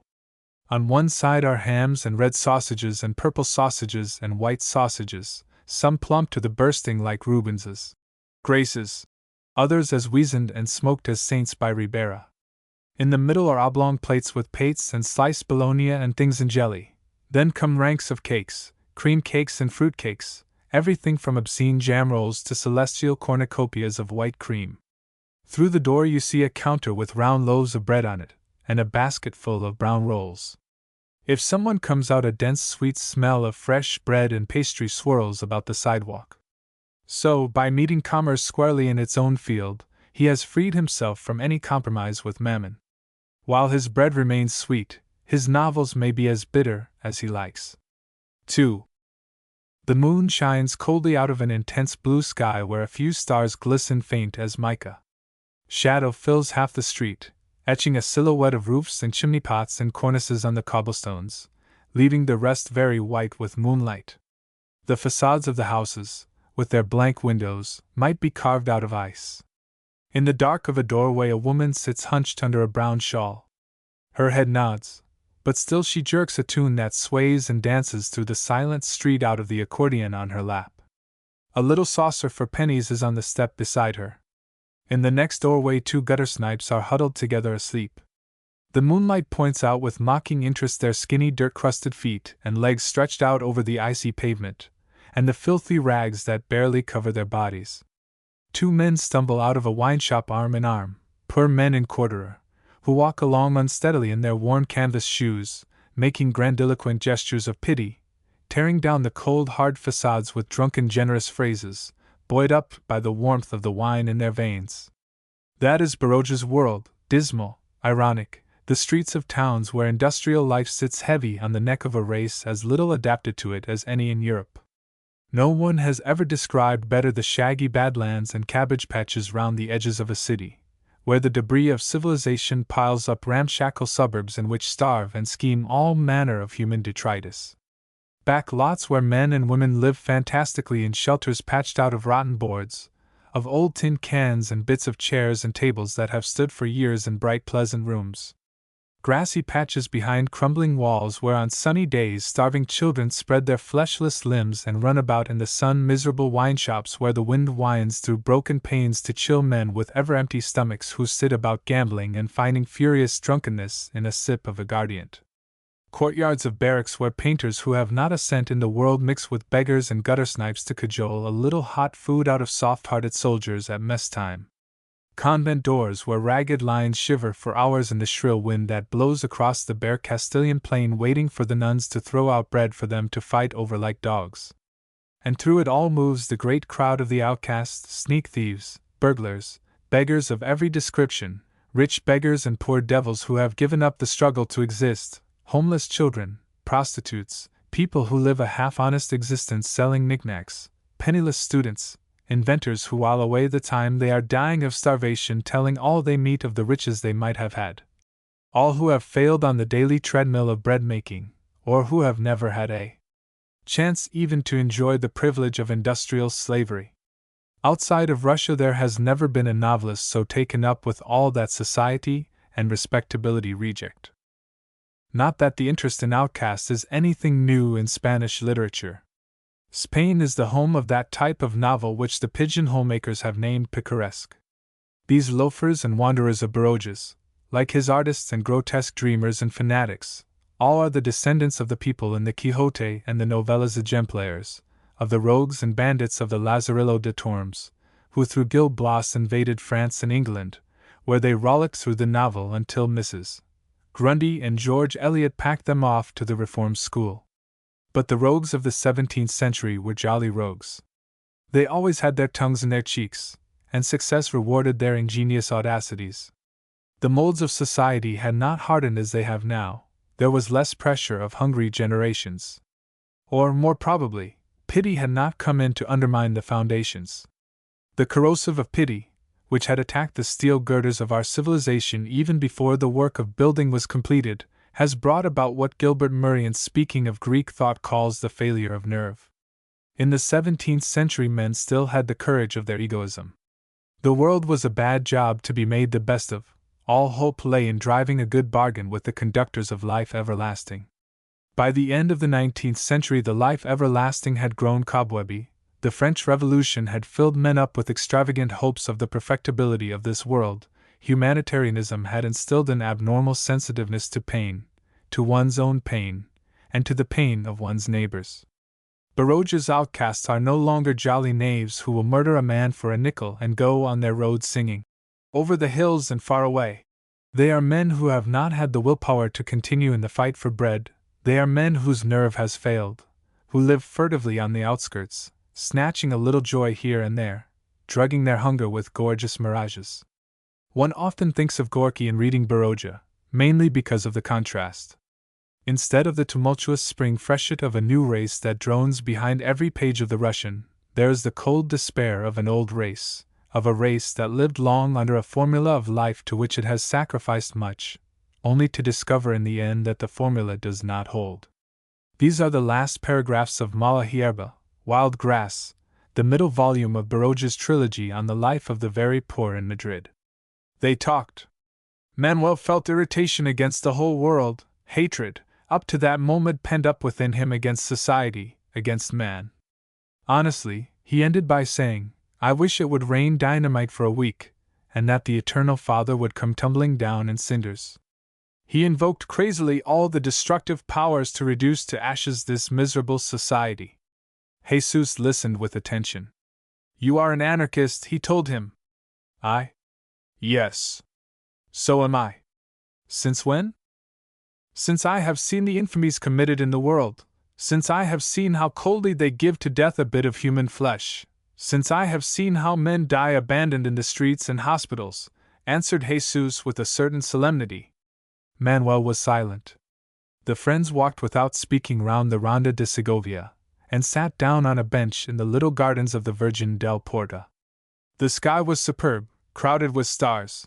The Milky Way crossed its immense blue concavity. The geometric figure of the Great Bear glittered very high. Arcturus and Vega shone softly in that ocean of stars. In the distance the dark fields, scratched with lines of lights, seemed the sea in a harbor, and the strings of lights the illumination of a wharf. The damp warm air came laden with odors of woodland plants wilted by the heat. "How many stars," said Manuel, "what can they be?" "They are worlds, endless worlds.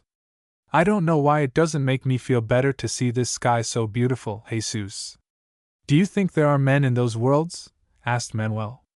"Perhaps, why not?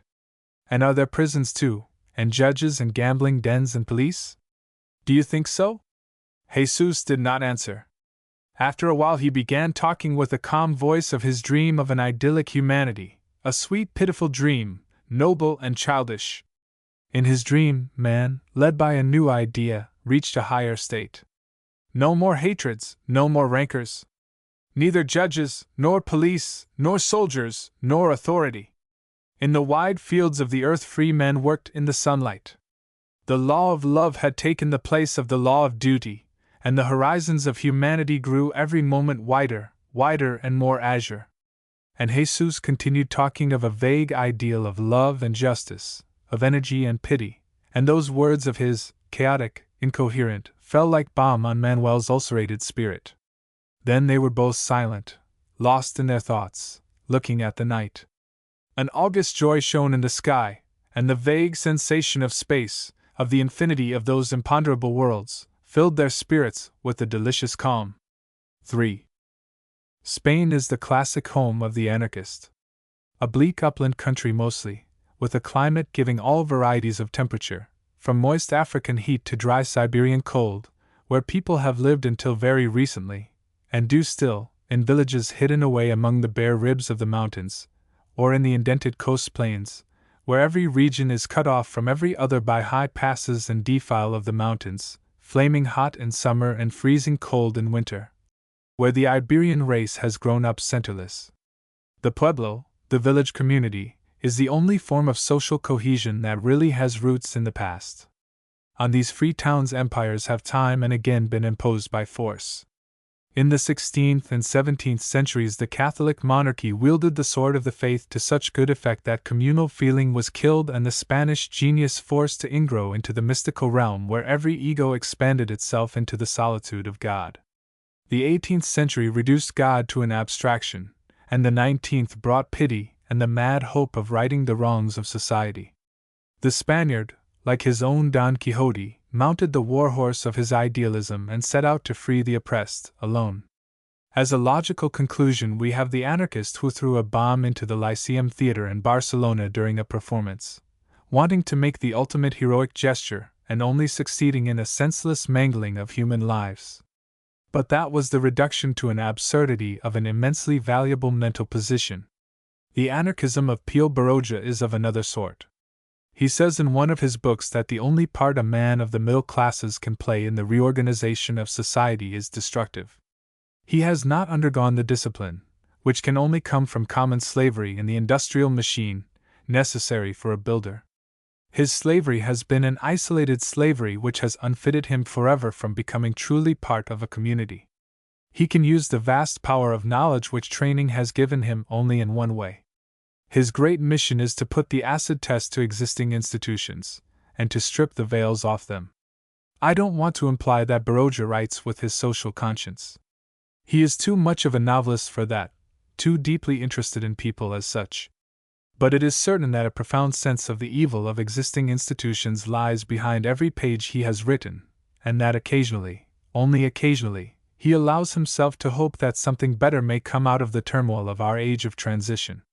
Only a man who had felt all this very deeply could be so sensitive to the new spirit, if the word were not threadbare one would call it religious, which is shaking the foundations of the world's social pyramid, perhaps only another example of the failure of nerve, perhaps the triumphant expression of a new will among mankind.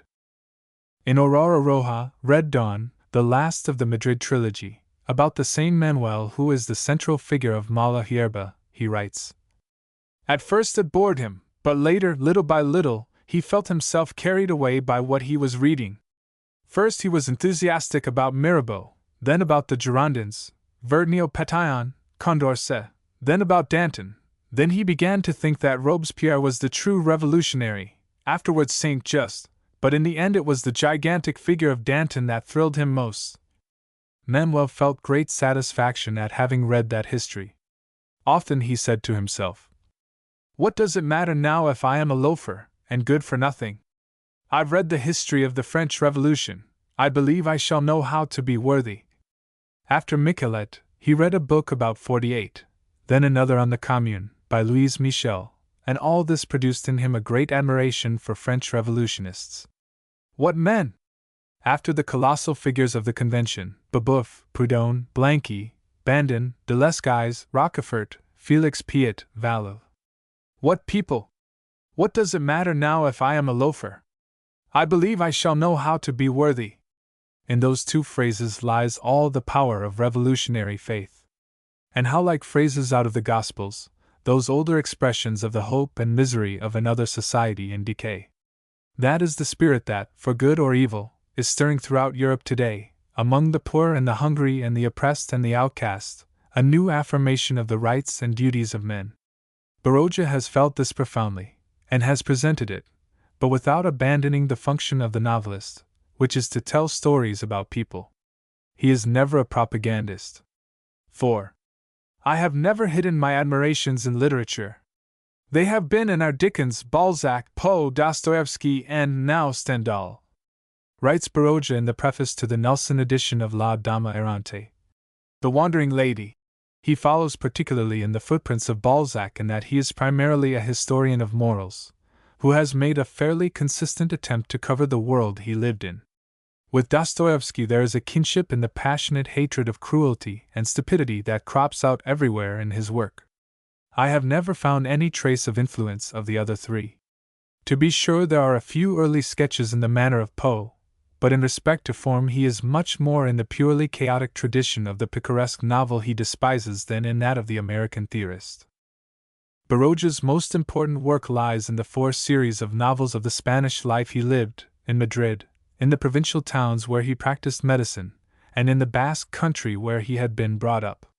The foundation of these was laid by El Árbol de la Ciencia, The Tree of Knowledge, a novel half autobiographical describing the life and death of a doctor, giving a picture of existence in Madrid and then in 2 Spanish provincial towns.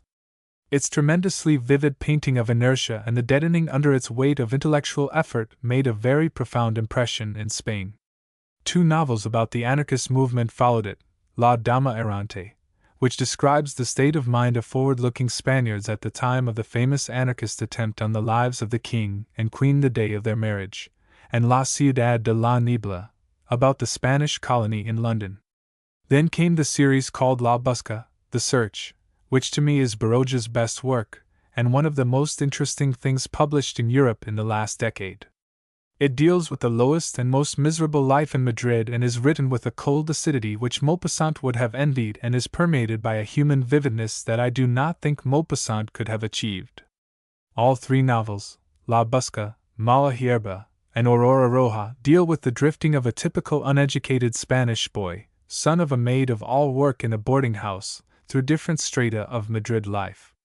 They give a sense of unadorned reality very rare in any literature, and besides their power as novels are immensely interesting as sheer natural history.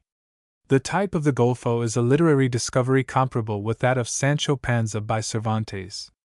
Nothing that Baroja has written since is quite on the same level. The series El Pasado, The Past, gives interesting pictures of provincial life. Las Inquietudes de Shanti Andia, The Anxieties of Shanti Andia, a story of Basque seamen which contains a charming picture of a childhood in a seaside village in Gipuzkoa, delightful as it is to read, is too muddled in romantic claptrap to add much to his fame. El Mundo es así, The World is Like That, expresses, rather lamely it seems to me, the meditations of a disenchanted revolutionist.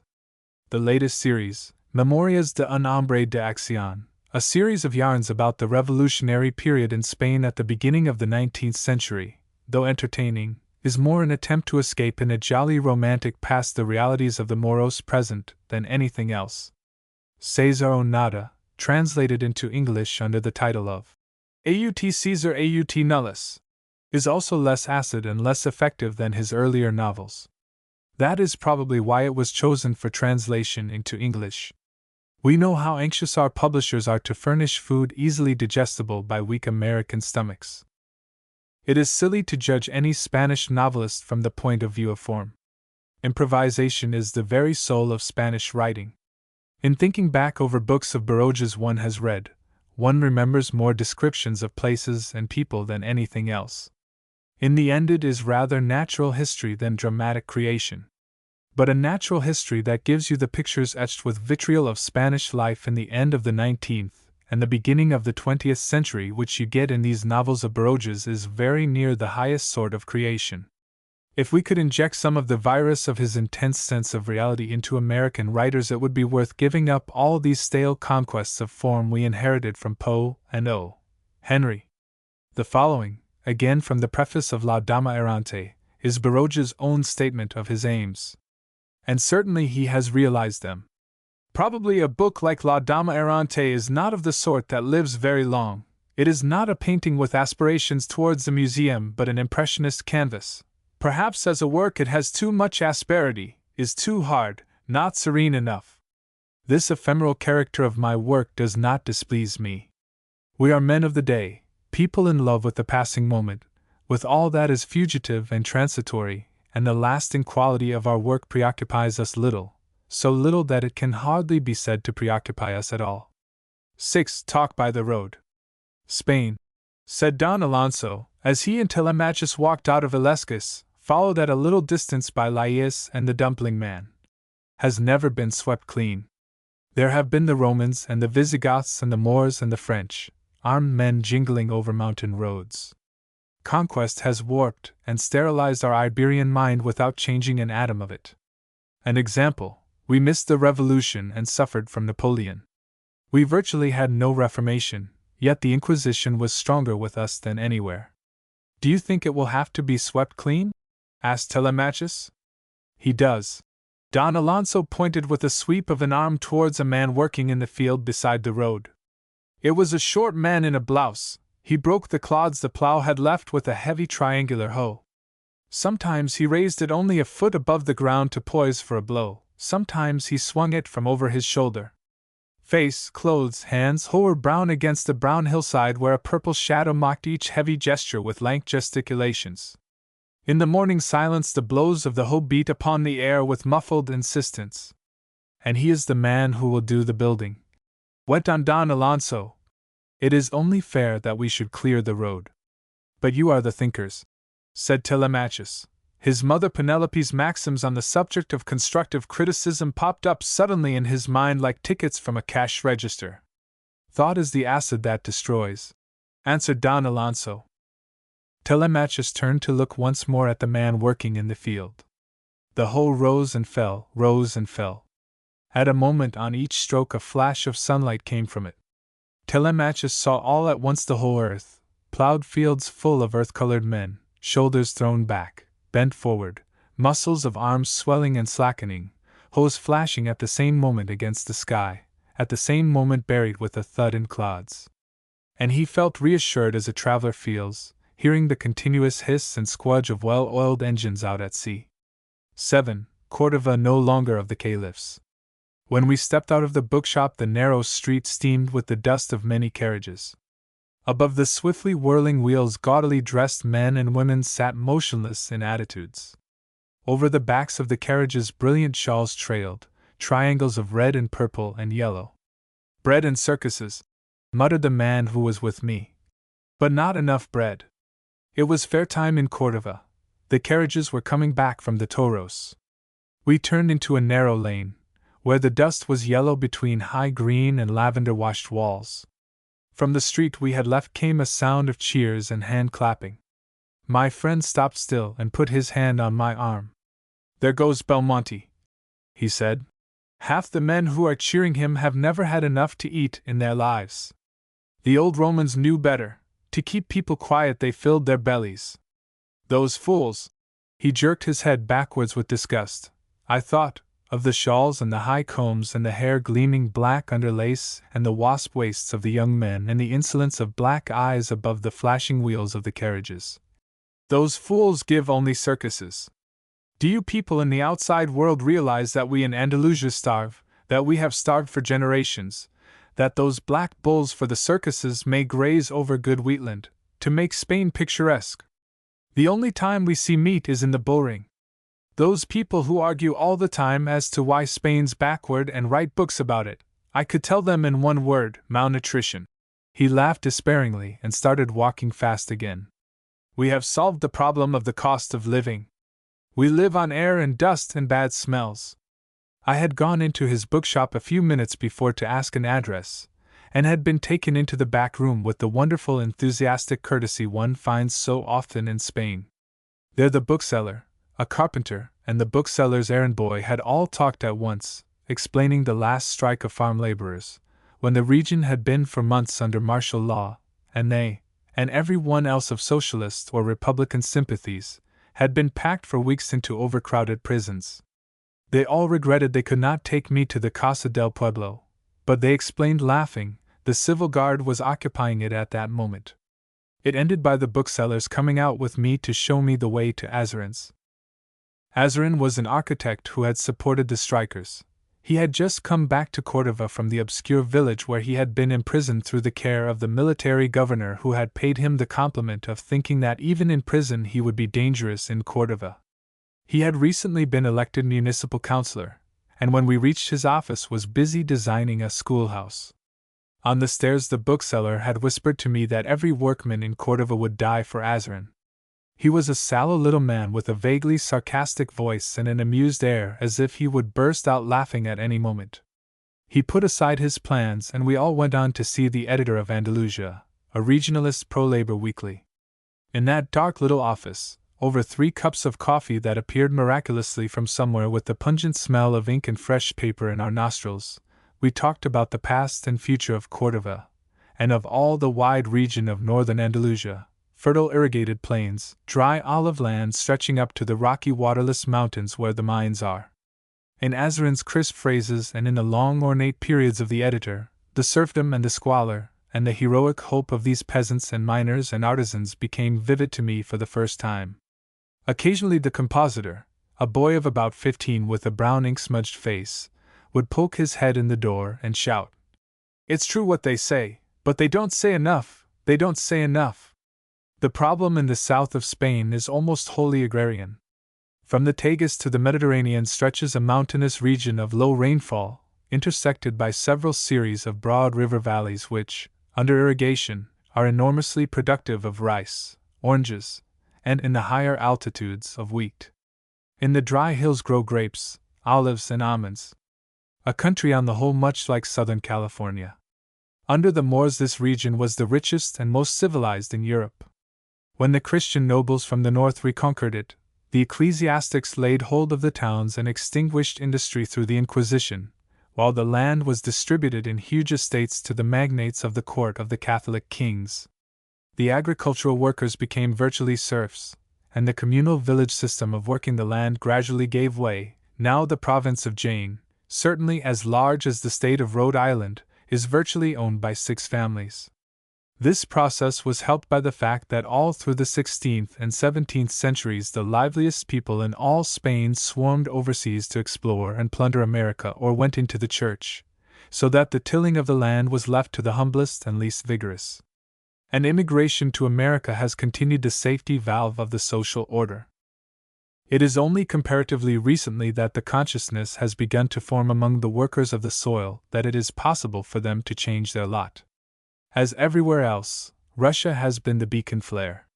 Since 1918 an extraordinary tenseness has come over the lives of the frugal sinewy peasants who, through centuries of oppression and starvation, have kept, in spite of almost complete illiteracy, a curiously vivid sense of personal independence. In the backs of taverns revolutionary tracts are spelled out by some boy who has had a couple of years of school to a crowd of men who listen or repeat the words after him with the fervor of people going through a religious mystery. Unspeakable faith possesses them in what they call La Nueva Ley, the new law, by which the good things a man wrings by his sweat from the earth shall be his and not the property of a distant señor in Madrid. It is this hopefulness that marks the difference between the present agrarian agitation and the violent and desperate peasant risings of the past. As early as October 1918, a Congress of Agricultural Workers was held to decide on strike methods and, more important, to formulate a demand for the expropriation of the land. In 2 months the unions, Sociedades de Resistencia, had been welded, at least in the province of Cordova, into a unified system with more or less central leadership.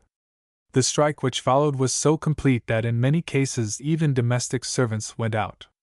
After savage repression and the military occupation of the whole province, the strike petered out into compromises which resulted in considerable betterment of working conditions but left the important issues untouched. The rise in the cost of living and the growing unrest brought matters to a head again in the summer of 1919. The military was used with even more brutality than the previous year. Attempts at compromise, at parcelling out uncultivated land, have proved as unavailing as the Mausers of the Civil Guard to quell the tumult. The peasants have kept their organizations and their demands intact. They are even willing to wait, but they are determined that the land upon which they have worn out generations and generations shall be theirs without question. All this time the landlords brandish a redoubtable weapon, starvation. Already thousands of acres that might be richly fertile lie idle, or are pasture for herds of wild bulls for the arena. The great landowning families hold estates all over Spain. If in a given region the workers become too exigent, they decide to leave the land in fallow for a year or two. In the villages it becomes a question of starve or emigrate. To emigrate, many certificates are needed. Many officials have to be placated. For all that money is needed. Men taking to the roads in search of work are persecuted as vagrants by the civil guards. Arson becomes the last retort of despair. At night the standing grain burns mysteriously or the country house of an absent landlord, and from the parched hills where gnarled almond trees grow, groups of half-starved men watch the flames with grim exultation. Meanwhile the press in Madrid laments the incultura of the Andalusian peasants. The problem of civilization, after all, is often one of food calories.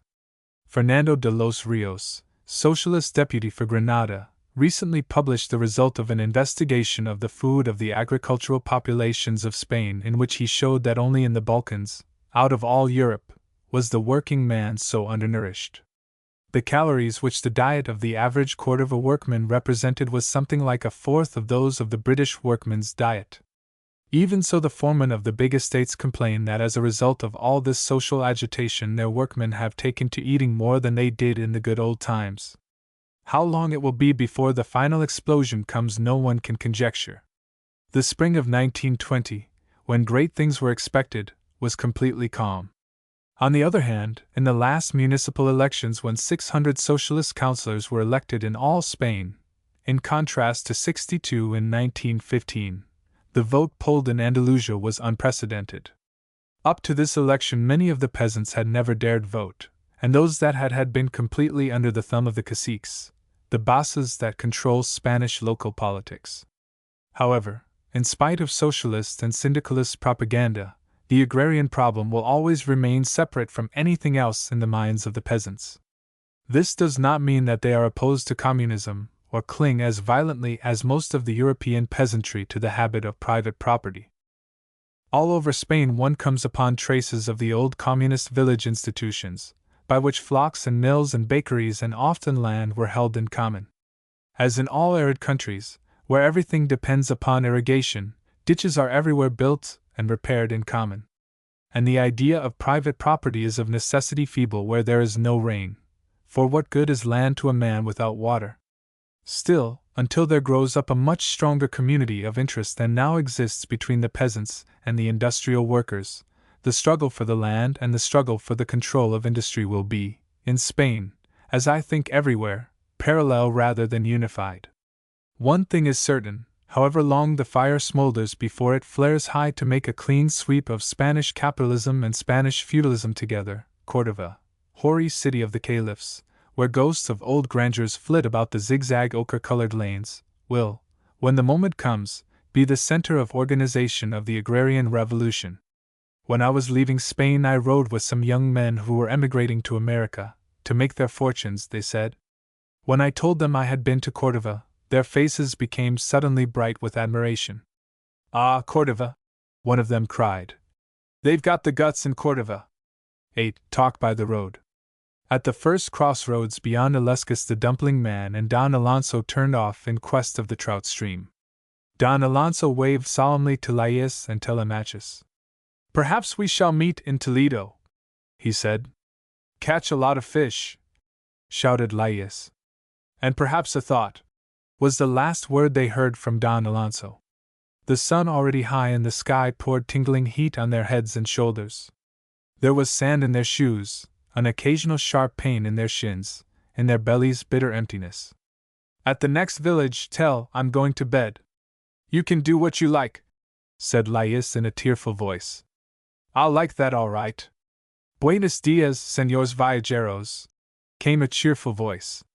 They found they were walking in the company of a man who wore a tight-waisted overcoat of a light blue color, a cream-colored felt hat from under which protruded long black mustaches with gimlet points, and shoes with lemon-yellow uppers.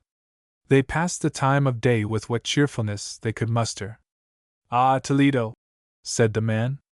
You are going to Toledo, my birthplace. There I was born in the shadow of the cathedral, there I shall die.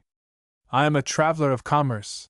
He produced 2 cards as large as postcards on which was written, Antonio Silva y Yepes, Universal Agent, Import-Export National Products. At your service, gentlemen, he said, and handed each of them a card. I deal in tinware, ironware, pottery, lead pipes, enameled ware, kitchen utensils, American toilet articles, French perfumery, cutlery, linen, sewing machines, saddles, bridles, seeds, fancy poultry, fighting bantams and objects de virtu. You are foreigners, are you not? How barbarous Spain, what people, what dirt, what lack of culture, what impoliteness, what lack of energy. The universal agent choked, coughed, spat, produced a handkerchief of crimson silk with which he wiped his eyes and mouth, twirled his mustaches and plunged again into a torrent of words, turning on Telemachus from time to time little red-rimmed eyes full of moist pathos like a dog's. Oh, there are times, gentlemen, when it is too much to bear, when I rejoice to think that it's all up with my lungs and that I shan't live long anyway. In America I should have been a Rockefeller, a Carnegie, a Morgan. I know it, for I am a man of genius. It is true. I am a man of genius. And look at me here walking from one of these cursed tumble-down villages to another because I have not money enough to hire a cab. And ill too, dying of consumption. Oh, Spain, Spain, how do you crush your great men? What you must think of us, you who come from civilized countries, where life is organized, where commerce is a gentlemanly, even a noble occupation. But you savor life more. Ca, interrupted the universal agent with a downward gesture of the hand. To think that they call by the same name living here in a pen like a pig and living in Paris, London, New York, Biarritz, Trouville, luxurious beds, coiffures, toilets, theatrical functions, sumptuous automobiles, elegant ladies glittering with diamonds, the world of light and enchantment. Oh, to think of it! And Spain could be the richest country in Europe, if we had energy, organization, culture. Think of the exports: iron, coal, copper, silver, oranges, hides, mules, olives, food products, woolens, cotton cloth, sugarcane, raw cotton, couplets, dancers, gypsy girls. The universal agent had quite lost his breath. He coughed for a long time into his crimson handkerchief, then looked about him over the rolling dun slopes to which the young grain sprouting gave a sheen of vivid green like the patina on a Pompeian bronze vase, and shrugged his shoulders. Que vida! What a life! For some time a spire had been poking up into the sky at the road's end. Now yellow-tiled roofs were just visible humped out of the wheatland, with the church standing guard over them, its buttresses as bowed as the legs of a bulldog. At the sight of the village a certain spring came back to Telemachus's fatigue-sodden legs. He noticed with envy that Lais took little skips as he walked. If we properly exploited our exports we should be the richest people in Europe. The universal agent kept shouting with far-flung gestures of despair. And the last they heard from him as they left him to turn into the manure-littered, chicken-noisy courtyard of the Posada de la Luna was, "Que pueblo indecent! What a beastly town! Yet if they exploited with energy, with modern energy, their exports." 9. An inverted Midas. Every age must have had choice spirits, whose golden fingers turned everything they touched to commonplace. Since we know our own literature best, it seems unreasonably well equipped with these inverted Midases, though the fact that all Anglo-American writing during the last century has been so exclusively of the middle classes, by the middle classes and for the middle classes must count for something. Still, Rome had her Marcus Aurelius, and we may be sure that platitudes would have obscured the slanting sides of the pyramids had stone-cutting in the reign of Cheops been as disastrously easy as is printing today. The addition of the typewriter to the printing press has given a new and horrible impetus to the spread of half-baked thought. The labor of graving on stone or of baking tablets of brick, or even of scrawling letters on paper with a pen is no longer a curb on the dangerous fluency of the inverted Midas. He now lolls in a Morris chair, sipping iced tea, dictating to 4 blonde and 2 dark-haired stenographers. 3 novels, a couple of books of travel and a short story written at once are nothing to a really enterprising universal genius. Poor Julius Caesar with his letters! We complain that we have no Supermen nowadays, that we can't live as much or as widely or as fervently or get through so much work as could Pico della Mirandola or Erasmus or Politian, that the race drifts towards mental and physical anemia. I deny it. With the typewriter all these things shall be added unto us. This age too has its great universal geniuses. They overrun the 7 continents and their respective seas. Accompanied by maniac bands of stenographers, and a music of typewriters deliriously clicking, they go about the world, catching all the butterflies, rubbing the bloom off all the plums, tunneling mountains, bridging seas, smoothing the facets off ideas so that they may be swallowed harmlessly like pills. With true Anglo-Saxon conceit we had thought that our own Mr. Wells was the most universal of these universal geniuses. He has so diligently brought science, ethics, sex, marriage, sociology, God, and everything else, properly deodorized, of course, to the desk of the ordinary man, that he may lean back in his swivel chair and receive faint suggeration from the sense of progress and the complexity of life, without even having to go to the window to look at the sparrows sitting in rows on the telephone wires. So that really it seemed inconceivable that anyone should be more universal. It was rumored that there lay the ultimate proof of Anglo-Saxon ascendancy. What other race had produced a great universal genius? But all that was before the discovery of Blasco Ibáñez. On the backs of certain of Blasco Ibáñez's novels published by the Casa Promedio in Valencia is this significant advertisement: Obras de vulgarization popular. Works of popular vulgarization. Under it is an astounding list of volumes, all either translated or edited or arranged, if not written from cover to cover, by one tireless pen, I mean typewriter. 10 volumes of universal history, 3 volumes of the French Revolution translated from Michelet, a universal geography, a social history, works on science, cookery and house cleaning, 9 volumes of Blasco Ibáñez's own history of the European War, and a translation of the Arabian Nights, 1,001 of them without an hour missing. Works of popular vulgarization. I admit that in Spanish the word vulgarization has not yet sunk to its inevitable meaning, but can it long stand such a strain? Add to that list around 24 novels and some books of travel, and who can deny that Blasco Ibáñez is a great universal genius? Read his novels and you will find that he has looked at the stars and knows Lord Kelvin's theory of vortices and the nebular hypothesis and the direction of ocean currents and the qualities of kelp and the direction the codfish go in Iceland waters when the northeast wind blows. That he knows about Gothic architecture and Byzantine painting, the social movement in Jerez and the exports of Patagonia, the wallpaper of Paris apartment houses and the red paste with which countesses polish their fingernails in Monte Carlo, the very pattern of a modern major general. And, like the great universal geniuses of the Renaissance, he has lived as well as thought and written. He is said to have been 30 times in prison, 6 times deputy. He has been a cowboy in the pampas of Argentina. He has founded a city in Patagonia with a bull ring and a bust of Cervantes in the middle of it.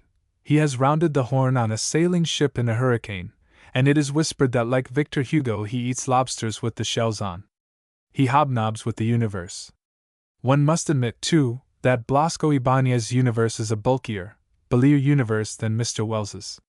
One is strangely certain that the axle of Mr. Wells's universe is fixed in some suburb of London, say Putney, where each house has a bit of garden where waddles an asthmatic pet dog, where people drink tea weak, with milk in it, before a gas log, where every bookcase makes a futile effort to impinge on infinity through the encyclopedia, where life is a monotonous going and coming, swathed in clothes that must above all be respectable, to business and from business. But who can say where Blasco Ibáñez's universe centers? It is in constant progression. Starting, as Walt Whitman, from fish-shaped Paumanok, from the fierce green fertility of Valencia, city of another great Spanish conqueror, the Cid, he had marched on the world in battle array. The whole history comes out in the series of novels at this moment being translated in such feverish haste for the edification of the American public. The beginnings are stories of the peasants of the fertile plain round about Valencia, of the fishermen and sailors of El Grao, the port, a sturdy, violent people living amid a snappy fury of vegetation unexampled in Europe. His method is inspired to a certain extent by Zola, taking from him a little of the newspaper horror mode of realism, with inevitable murder and sudden death in the last chapters. Yet he expresses that life vividly, although even then more given to grand vague ideas than to a careful scrutiny of men and things. He is at home in the strong communal feeling, in the individual anarchism, in the passionate worship of the water that runs through the fields to give life and of the blades of wheat that give bread and of the wine that gives joy, which is the moral make-up of the Valencian peasant. He is sincerely indignant about the agrarian system, about social inequality, and is full of the revolutionary bravado of his race.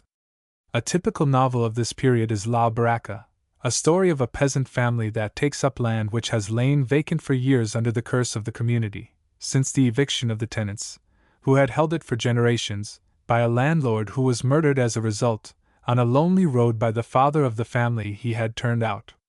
The struggle of these peasants against their neighbors is told with a good deal of feeling, and the culmination in a rifle fight in an irrigation ditch is a splendid bit of blood and thunder. There are many descriptions of local customs, such as the tribunal of water that sits once a week under one of the portals of Valencia Cathedral to settle conflicts of irrigation rights, a little dragged in by the heels, to be sure, but still worth reading. Yet even in these early novels one feels over and over again the force of that phrase. Popular vulgarization. Valencia is being vulgarized for the benefit of the universe. The proletariat is being vulgarized for the benefit of the people who buy novels. From Valencia raids seem to have been made on other parts of Spain. Sonica La Cortesana gives you antique saguntum and the usual avies, wreaths, flute players and other claptrap of costume novels.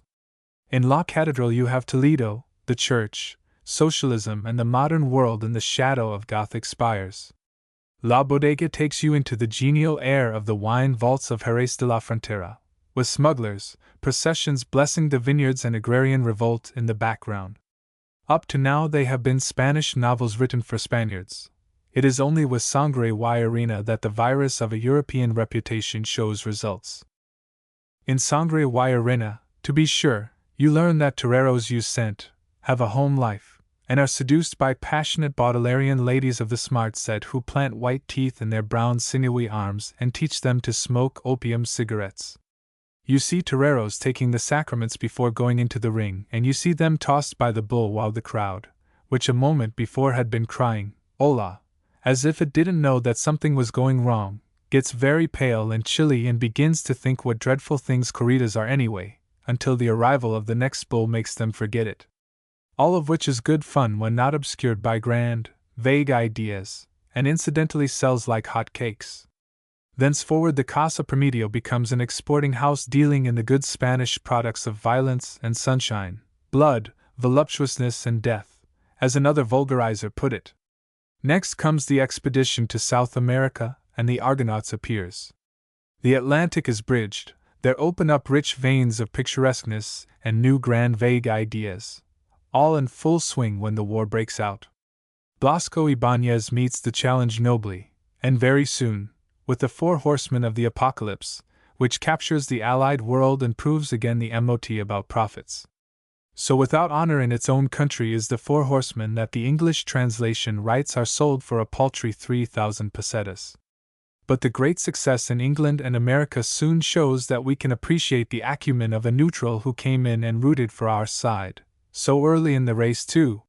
While the iron is still hot another 400 pages of well-sugared pro-Allied propaganda appears, Mare Nostrum, which mingles Ulysses and scientific information about ocean currents, Amphitrite and submarines, Circe and a vamping Theta Bara who was really a German spy, in one grand chant of praise before the mumbo-jumbo of nationalism.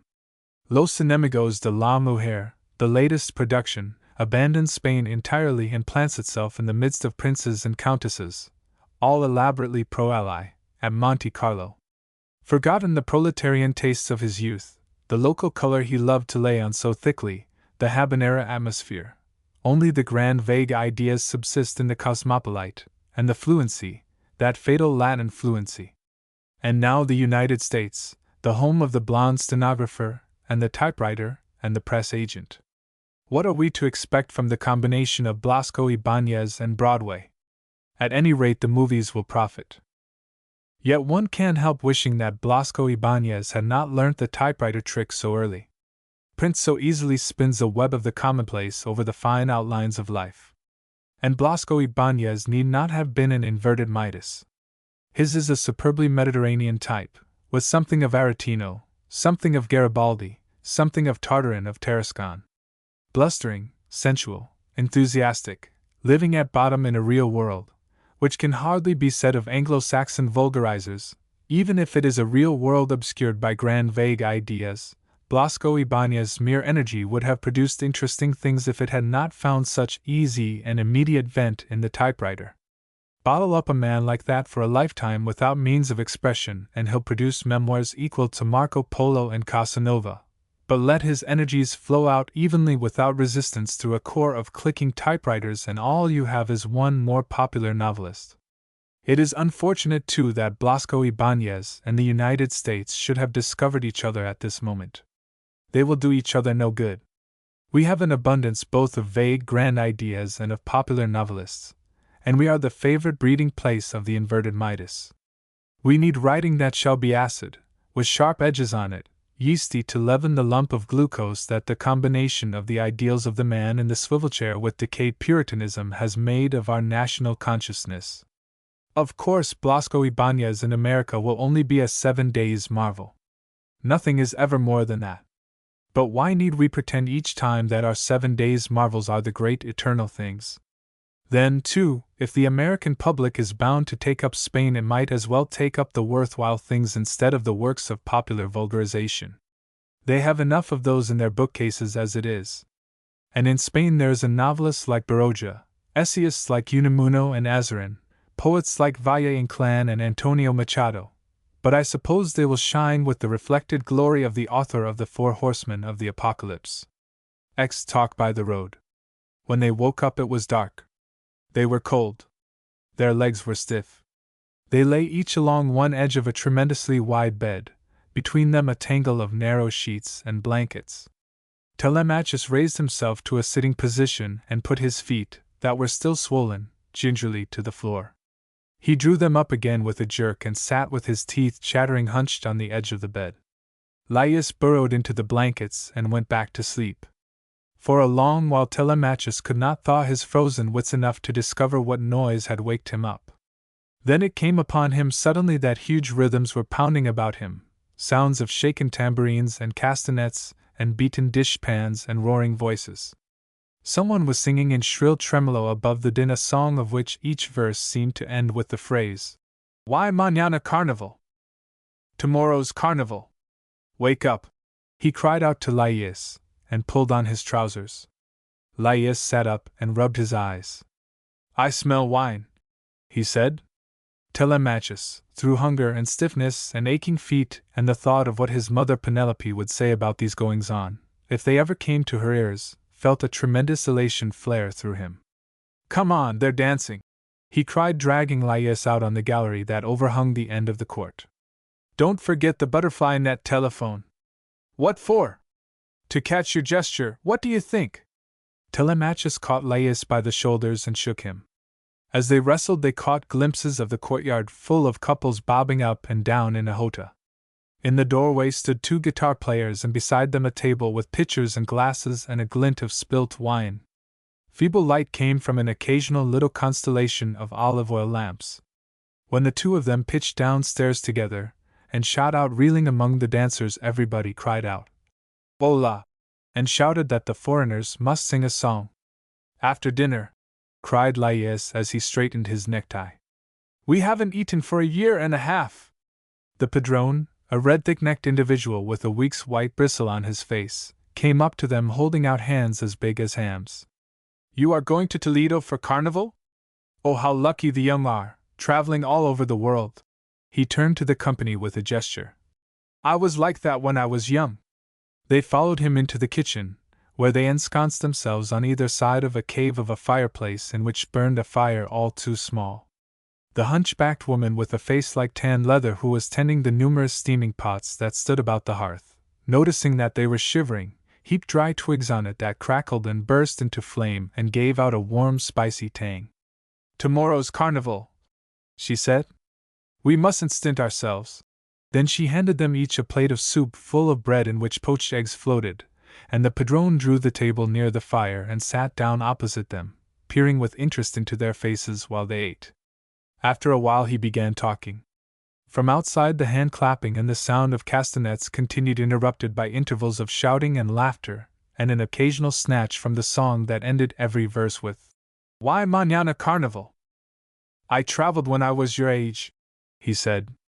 "I have been to America, Nueva York, Montreal, Buenos Aires, Chicago, San Francisco.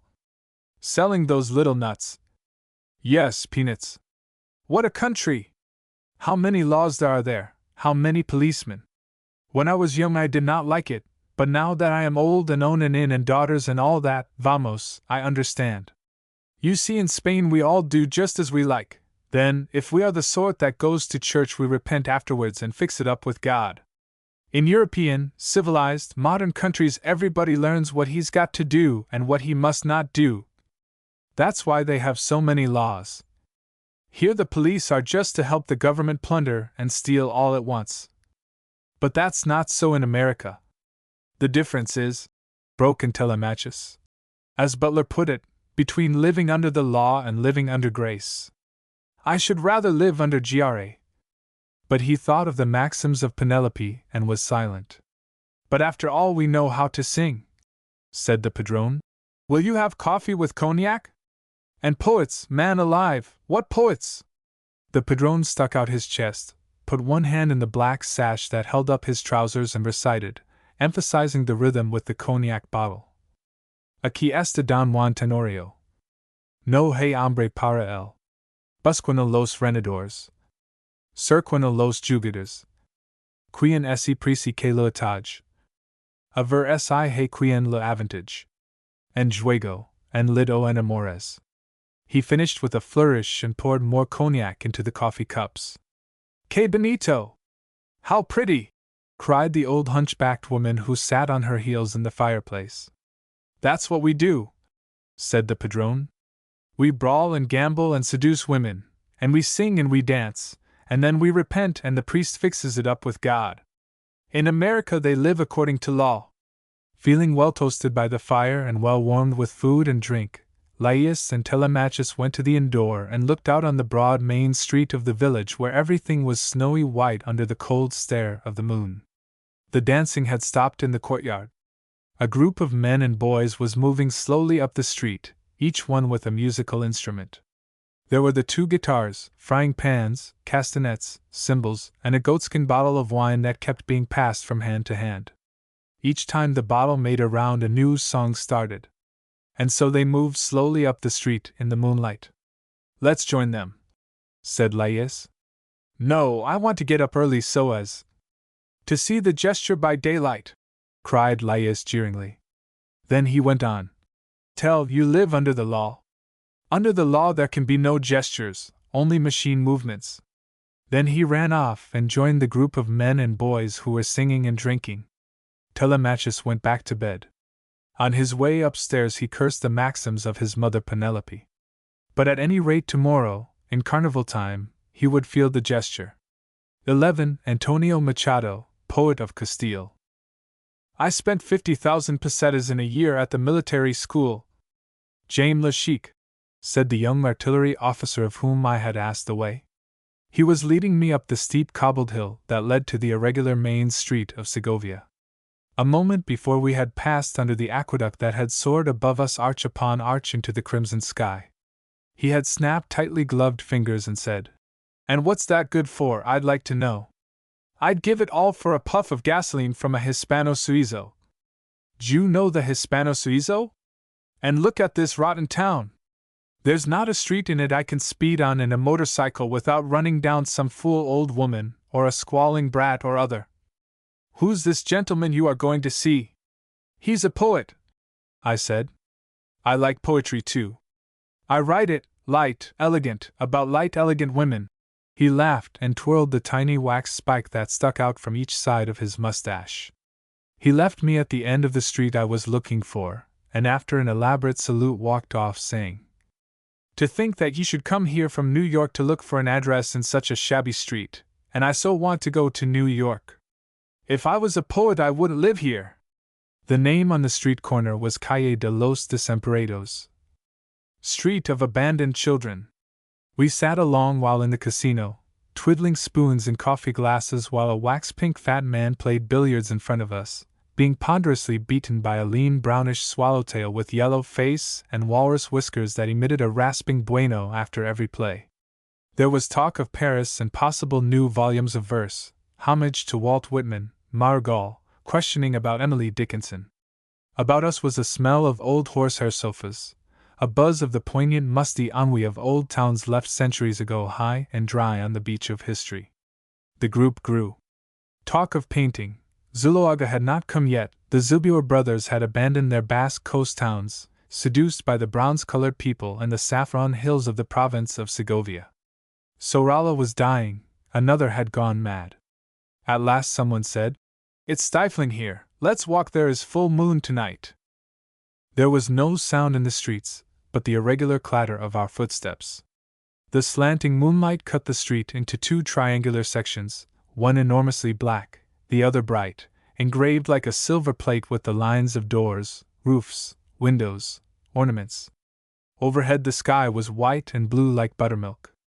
Blackness cut across our path, then there was dazzling light through an arch beyond. Outside the gate we sat in a ring on square fresh-cut stones in which you could still feel a trace of the warmth of the sun. To one side was the lime-washed wall of a house, white fire, cut by a wide oaken door where the moon gave a restless glitter to the spiked nails and the knocker, and above the door red geraniums hanging out of a pot, their color insanely bright in the silver-white glare. The other side a deep glen, the shimmering tops of poplar trees and the sound of a stream. In the dark above the arch of the gate a trembling oil flame showed up the green feet of a painted virgin. Everybody was talking about El Buscan, a story of Quevedos that takes place mostly in Segovia, a wandering story of thieves and escapes by night through the back doors of brothels, of rope ladders dangling from the windows of great ladies, of secrets overheard in confessionals, and trysts under bridges, and fingers touching significantly in the holy water fonts of tall cathedrals. A ghost-like wraith of dust blew through the gate. The man next me shivered. "The dead are stronger than the living," he said. "How little we have, and they—" In the quaver of his voice was a remembering of long mule trains jingling through the gate, queens and litters hung with patchwork curtains from Samarkand, gold brocades splashed with the clay of deep roads, stained with the blood of ambuscades, bales of silks from Valencia, traveling gangs of Moorish artisans, heavy-armed Templars on their way to the sepulchre, wandering minstrels, sneak thieves, bawds, rowdy strings of knights and foot soldiers setting out with wineskins at their saddlebows to cross the passes towards the debatable lands of Extremadura, where there were infidels to kill and cattle to drive off and village girls to rape, all when the gate was as new and crisply cut out of clean stone as the blocks we were sitting on. Down in the valley a donkey brayed long and dismally. "They too have their nostalgias," said someone sentimentally. "What they of the old time did not have," came a deep voice from under a bowler hat, "was the leisure to be sad. The sweetness of putrefaction, the long remembering of palely colored moods. They had the sun, we have the colors of its setting. Who shall say which is worth more?" The man next to me had got to his feet. "A night like this with a moon like this," he said, "we should go to the ancient quarter of the witches." Gravel crunched under our feet down the road that led out of moonlight into the darkness of the glen, to San Millán de las Brujas. You cannot read any Spanish poet of today without thinking now and then of Rubén Darío, that prodigious Nicaraguan who collected into his verse all the tendencies of poetry in France and America and the Orient, and poured them in a turgid cataract, full of mud and gold dust, into the thought of the new generation in Spain. Overflowing with beauty and banality, patched out with images and ornaments from Greece and Egypt and France and Japan and his own Central America, symbolist and romantic and Parnassian all at once, Ruben Dario's verse is like those doorways of the Spanish Renaissance where French and Moorish and Italian motives jostle in headlong arabesques, where the vulgarest routine stone chipping is interlocked with designs and forms of rare beauty and significance. Here and there among the turgid muddle, out of the impact of unassimilated things, comes a spark of real poetry. And that spark can be said, as truly as anything of the sort can be said, to be the motive force of the whole movement of renovation in Spanish poetry.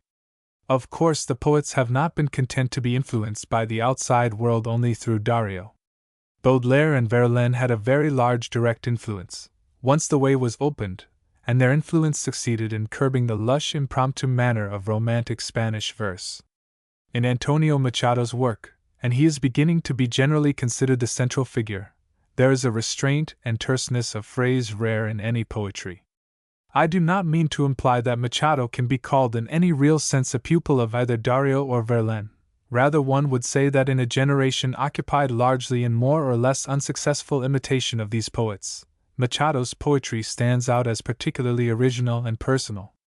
In fact, except for the verse of Juan Ramón Jiménez, it would be in America and England rather than in Spain, in Aldington and Amy Lowell, that one would find analogous aims and methods. The influence of the symbolists and the turbulent experimenting of the Nicaraguan broke down the bombastic romantic style current in Spain, as it was broken down everywhere else in the middle 19th century. In Machado's work a new method is being built up, that harks back more to early ballads and the verse of the first moments of the Renaissance than to anything foreign, but which shows the same enthusiasm for the rhythms of ordinary speech and for the simple pictorial expression of undoctored emotion that we find in the renovators of poetry the world over. Campos de Castilla, his first volume to be widely read, marks an epoch in Spanish poetry. Antonio Machado's verse is taken up with places. It is obsessed with the old Spanish towns where he has lived, with the mellow sadness of tortuous streets, and of old houses that have soaked up the lives of generations upon generations of men, crumbling in the flaming silence of summer noons or in the icy blast off the mountains in winter. Though born in Andalusia, the bitter strength of the Castilian plain, where half-deserted cities stand aloof from the world, shrunken into their walls, still dreaming of the ages of faith and conquest, has subjected his imagination, and the purity of Castilian speech has dominated his writing, until his poems seem as Castilian as Don Quixote. My childhood, memories of a courtyard in Seville, and of a bright garden where lemons hung ripening. My youth, 20 years in the land of Castile. My history, a few events I do not care to remember. So Machado writes of himself. He was born in the 80s, has been a teacher of French in government schools in Soria and Baeza and at present in Segovia, all old Spanish cities very mellow and very stately, and has made the migration to Paris customary with Spanish writers and artists. He says in the Poema de un Día, "Here I am, already a teacher of modern languages, who yesterday was a master of the Guiscavois, and the Nightingale's apprentice." He has published 3 volumes of verse, Soledades, Solitudes, Campos de Castilla, Fields of Castile, and Soledades y Galerías, Solitudes and Galleries, and recently a government institution, the Residencia de Estudiantes, has published his complete works up to date. The following translations are necessarily inadequate, as the poems depend very much on modulations of rhythm and on the expressive fitting together of words impossible to render in a foreign language. He uses rhyme comparatively little, often substituting assonance in accordance with the peculiar traditions of Spanish prosody. I have made no attempt to imitate his form exactly. Yes, come away with me, fields of Soria, quiet evenings, violet mountains, aspens of the river, green dreams of the grey earth, bitter melancholy of the crumbling city. Perhaps it is that you have become the background of my life. Men of the high Numantine plain, who keep God like old Christians, may the Son of Spain fill you with joy and light and abundance. 2. A frail sound of a tunic trailing across the infertile earth, and the sonorous weeping of the old bells, the dying embers of the horizon smoke, white ancestral ghosts, go lighting the stars Open the balcony window. The hour of illusion draws near. The afternoon has gone to sleep, and the bells dream. 3. Figures in the fields against the sky. 2 slow oxen plow on a hillside early in autumn, and between the black heads bent down, under the weight of the yoke, hangs and sways a basket of reeds, a child's cradle, and behind the yoke stride a man who leans towards the earth, and a woman who, into the open furrows, throws the seed, under a cloud of carmine and flame. In the liquid green gold of the setting, their shadows grow monstrous. 4.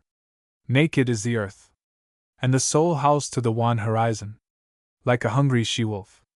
What do you seek? Poet in the sunset? Bitter going for the path. Weighs one down the frozen wind, and the coming night and the bitterness of distance. On the white path, the trunks of frustrate trees show black.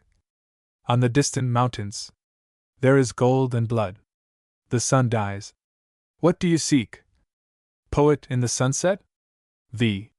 Silver hills and gray plowed lands, violet outcroppings of rock, through which the Duero traces its curve like a crossbow. About Soria, dark oakwood, wild cliffs, bald peaks, and the white roads and the aspens of the river. Afternoons of Soria, mystic and warlike. Today I am very sad for you. Sadness of love. Fields of Soria, where it seems that the rocks dream. Come with me. Violet rocky outcroppings, silver hills and gray plowed lands. 6. We think to create festivals of love out of our love, to burn new incense on untrodden mountains, and to keep the secret of our pale faces. And why in the bacchanals of life we carry empty glasses, while with tinkling echoes and laughing foams the gold must of the grape. A hidden bird among the branches of the solitary park whistles mockery. We feel the shadow of a dream in our wineglass, and something that is earth in our flesh feels the dampness of the garden like a caress. 7. I have been back to see the golden aspens of the road along the Duero, between San Polo and San Saturio, beyond the old stiff walls of Soria Barbican, towards Aragon of the Castilian lands. These poplars of the river that chime, when the wind blows their dry leaves, to the sound of the water, have in their bark the names of lovers, initials and dates.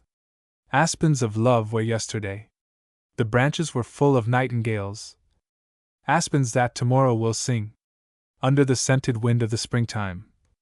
Aspens of love by the water that speeds and goes by dreaming. Aspens of the bank of the Duero. Come away with me. 8.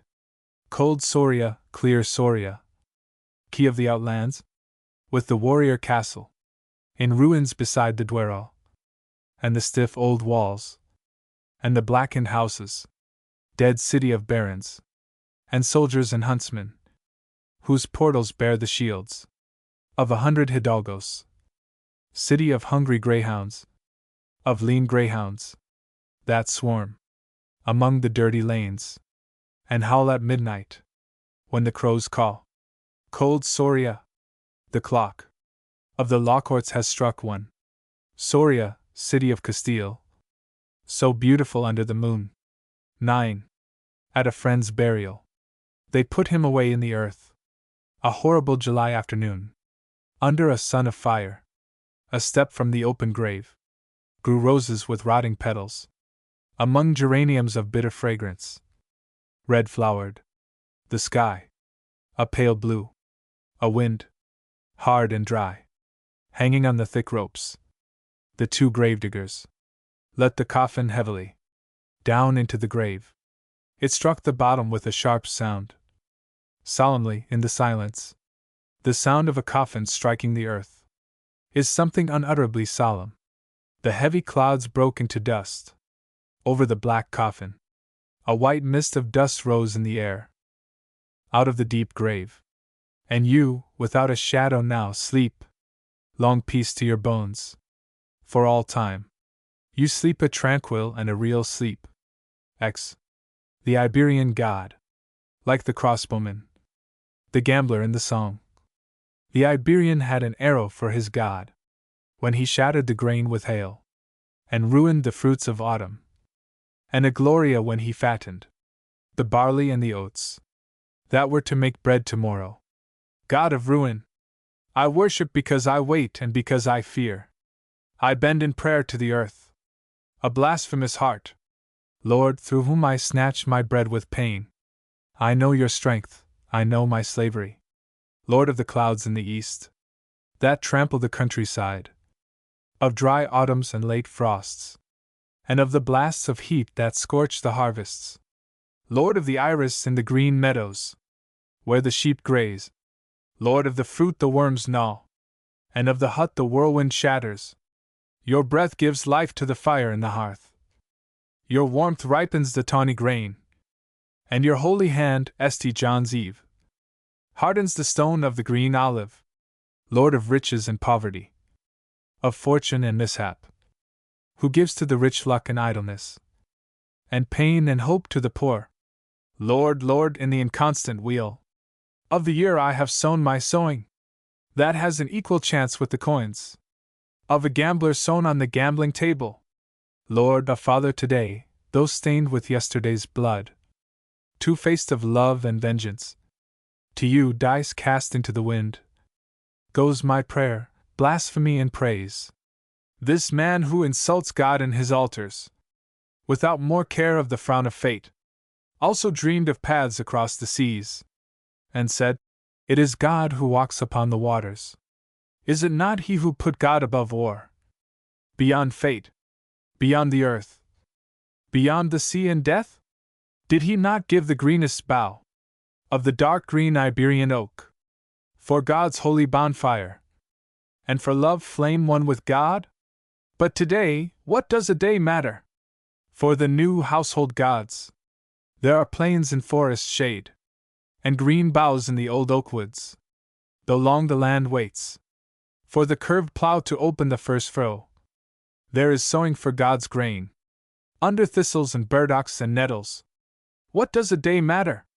Yesterday waits for tomorrow, tomorrow for infinity. Men of Spain, neither is the past dead, nor is tomorrow, nor yesterday written. Who has seen the face of the Iberian god? I wait for the Iberian man who with strong hands will carve out of Castilian oak the parched god of the grey land. 12. A Catalan poet. It is time for sailing. The swallow has come chattering and the mellow west wind. The meadows are already in bloom. The sea is silent and the waves the rough winds pummeled. Up anchors and loose the hawsers, sailor, set every stitch of canvas.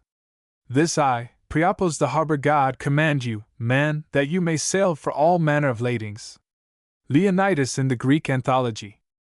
Catalonia, like Greece, is a country of mountains and harbors, where the farmers and herdsmen of the hills can hear in the morning the creak of oars and the crackling of cordage as the great booms of the wing-shaped sails are hoisted to the tops of the stumpy masts of the fishermen's boats. Barcelona, with its fine harbor nestling under the towering slopes of Montjuic, has been a trading city since most ancient times. In the Middle Ages, the fleets of its stocky merchants were the economic scaffolding which underlay the pomp and heraldry of the great sea kingdom of the Aragonese. To this day you can find on old buildings the arms of the kings of Aragon, and the counts of Barcelona and Mallorca and Minorca and Ibiza and Sardinia and Sicily and Naples.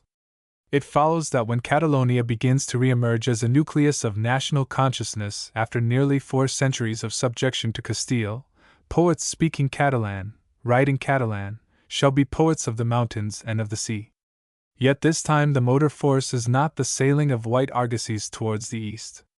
It is textile mills, stable, motionless, drawing about them muddled populations, raw towns, fattening to new arrogance the descendants of those stubborn burghers who gave the kings of Aragon and of Castile such vexing moments. There's a story of one king who was so chagrined by the tight-pursed contrariness of the Cortes of Barcelona that he died of a broken heart in full parliament assembled. This growth of industry during the last century, coupled with the reawakening of the whole Mediterranean, took form politically in the Catalan movement for secession from Spain, and in literature in the resurrection of Catalan thought and Catalan language. Naturally, the first generation was not interested in the manufactures that were the dynamo that generated the ferment of their lives. They had first to state the emotions of the mountains and the sea and of ancient heroic stories that had been bottled up in their race during centuries of inexpressiveness. For another generation, perhaps the symbols will be the cluck of oiled cogs, the whirring of looms, the dragon forms of smoke spewed out of tall chimneys, and the substance will be the painful struggle for freedom, for sunnier, richer life of the huddled mobs of the slaves of the machines. For the first men conscious of their status as Catalans, the striving was to make permanent their individual lives in terms of political liberty, of the mist-capped mountains and the changing sea. Of this first generation was Juan Margall, who died in 1912, 5 years after the shooting of Ferrer, after a life spent almost entirely in Barcelona writing for newspapers, as far as one can gather, a completely peaceful, well-married existence, punctuated by a certain amount of political agitation in the cause of the independence of Catalonia. The life of a placid and recognized literary figure, un maître, the French would have called him. Perhaps 6 centuries before, in Palma de Mallorca, a young nobleman, a poet, a skilled player on the lute had stood tiptoe for attainment before the high-born and very stately lady he had courted through many moonlight nights, when her eye had chilled his quivering love suddenly, and she had pulled open her bodice with both hands and shown him her breasts, one white and firm and the other swollen black and purple with cancer. The horror of the sight of such beauty rotting away before his eyes had turned all his passion inward and would have made him a saint had his ideas been more orthodox, as it was the blessed Ramon Lull lived to write many mystical works in Catalan and Latin, in which he sought the love of God and the love of earth after the manner of the Sufi of Persia. Eventually he attained bloody martyrdom arguing with the sages in some North African town. Somehow the spirit of the tortured 13th-century mystic was born again in the calm Barcelona journalist, whose life was untroubled by the impact of events as could only be a life comprising the last half of the 19th century. In Maragall's writings, modulated in the lovely homely language of the peasants and fishermen of Catalonia, there flames again the passionate metaphor of Lull. Here is a rough translation of one of his best-known poems. At sunset time, drinking at the spring's edge, I drank down the secrets of mysterious earth. Deep in the runnel, I saw the stainless water, born out of darkness, for the delight of my mouth, and it poured into my throat, and with its clear spurting, there filled me entirely. Mellowness of wisdom. When I stood straight and looked, mountains and woods and meadows seemed to me otherwise. Everything altered. Above the great sunset, there already shone through the glowing, carmine contours of the clouds, the white sliver of the new moon. It was a world in flower, and the soul of it was I the fragrant soul of the meadows, that expands at flower time and reaping time. I the peaceful soul of the herds, that tinkle half hidden by the tall grass. I the soul of the forest that sways in waves, like the sea, and has as far horizons. And also I was the soul of the willow tree, that gives every spring its shade. I the sheer soul of the cliffs, where the mist creeps up and scatters, and the unquiet soul of the stream, that shrieks in shining waterfalls. I was the blue soul of the pond, that looks with strange eyes on the wanderer. I the soul of the all-moving wind, and the humble soul of opening flowers. I was the height of the high peaks. The clouds caressed me with great gestures, and the wide love of misty spaces clove to me placid. I felt the delightfulness of springs, born in my flanks, gifts of the glaciers, and in the ample quietude of horizons. I felt the reposeful sleep of storms, and when the sky opened about me, and the sun laughed on my green plains, people far off stood still all day, staring at my sovereign beauty. But I, full of the lust that makes furious the sea and mountains, lifted myself up strongly through the sky, lifted the diversity of my flanks and entrails. At sunset time, drinking at the spring's edge, I drank down the secrets of mysterious earth. The sea and mountains, mist and cattle and yellow broomflowers, and fishing boats with lateen sails like dark wings against the sunrise towards Majorca. Delight of the nose and the eyes and the ears and all living perceptions until the poison of otherworldliness wells up suddenly in him, and he is a Christian and a mystic full of echoes of old soul torturing. In Marigall's most expressive work, a sequence of poems called El Con Arnaud, all this is synthesized. These are from the climax. All the voices of the earth. Acclaimed Count Arnold. Because from the dark trial, he has come back triumphant. Son of the earth, son of the earth. Count Arnold. Now ask. What cannot you do? Live, live, live forever. I would never die. To be like a wheel revolving. To live with wine and a sword. Wheels roll, roll. But they count the years. Then I would be a rock. Immobile to suns or storms. Rock lives without life. Forever impenetrable. Then the ever-moving sea. That opens a path for all things. The sea is alone, alone. You go accompanied. Then be the air when it flames. In the light of the deathless Sunday. But air and sun are loveless. Ignorant of eternity. Then to be man more than man. To be earth palpitant. You shall be wheel and rock. You shall be the mist-veiled sea. You shall be the air and flame. You shall be the whirling stars. You shall be man more than man. For you have the will for it. You shall run the plains and hills. All the earth that is so wide. Mounted on a horse of flame. You shall be tireless, terrible. As the tramp of the storms. All the voices of earth will cry out whirling about you. They will call you spirit in torment. Call you forever damned. Night. All the beauty of Adeliza. Asleep at the feet of naked Christ. Arnold goes pacing a dark path. There is silence among the mountains. In front of him the rustling lisp of a river. A pool. Then it is lost and soundless. Arnold stands under the sheer portal. He goes searching the cells for Adeliza.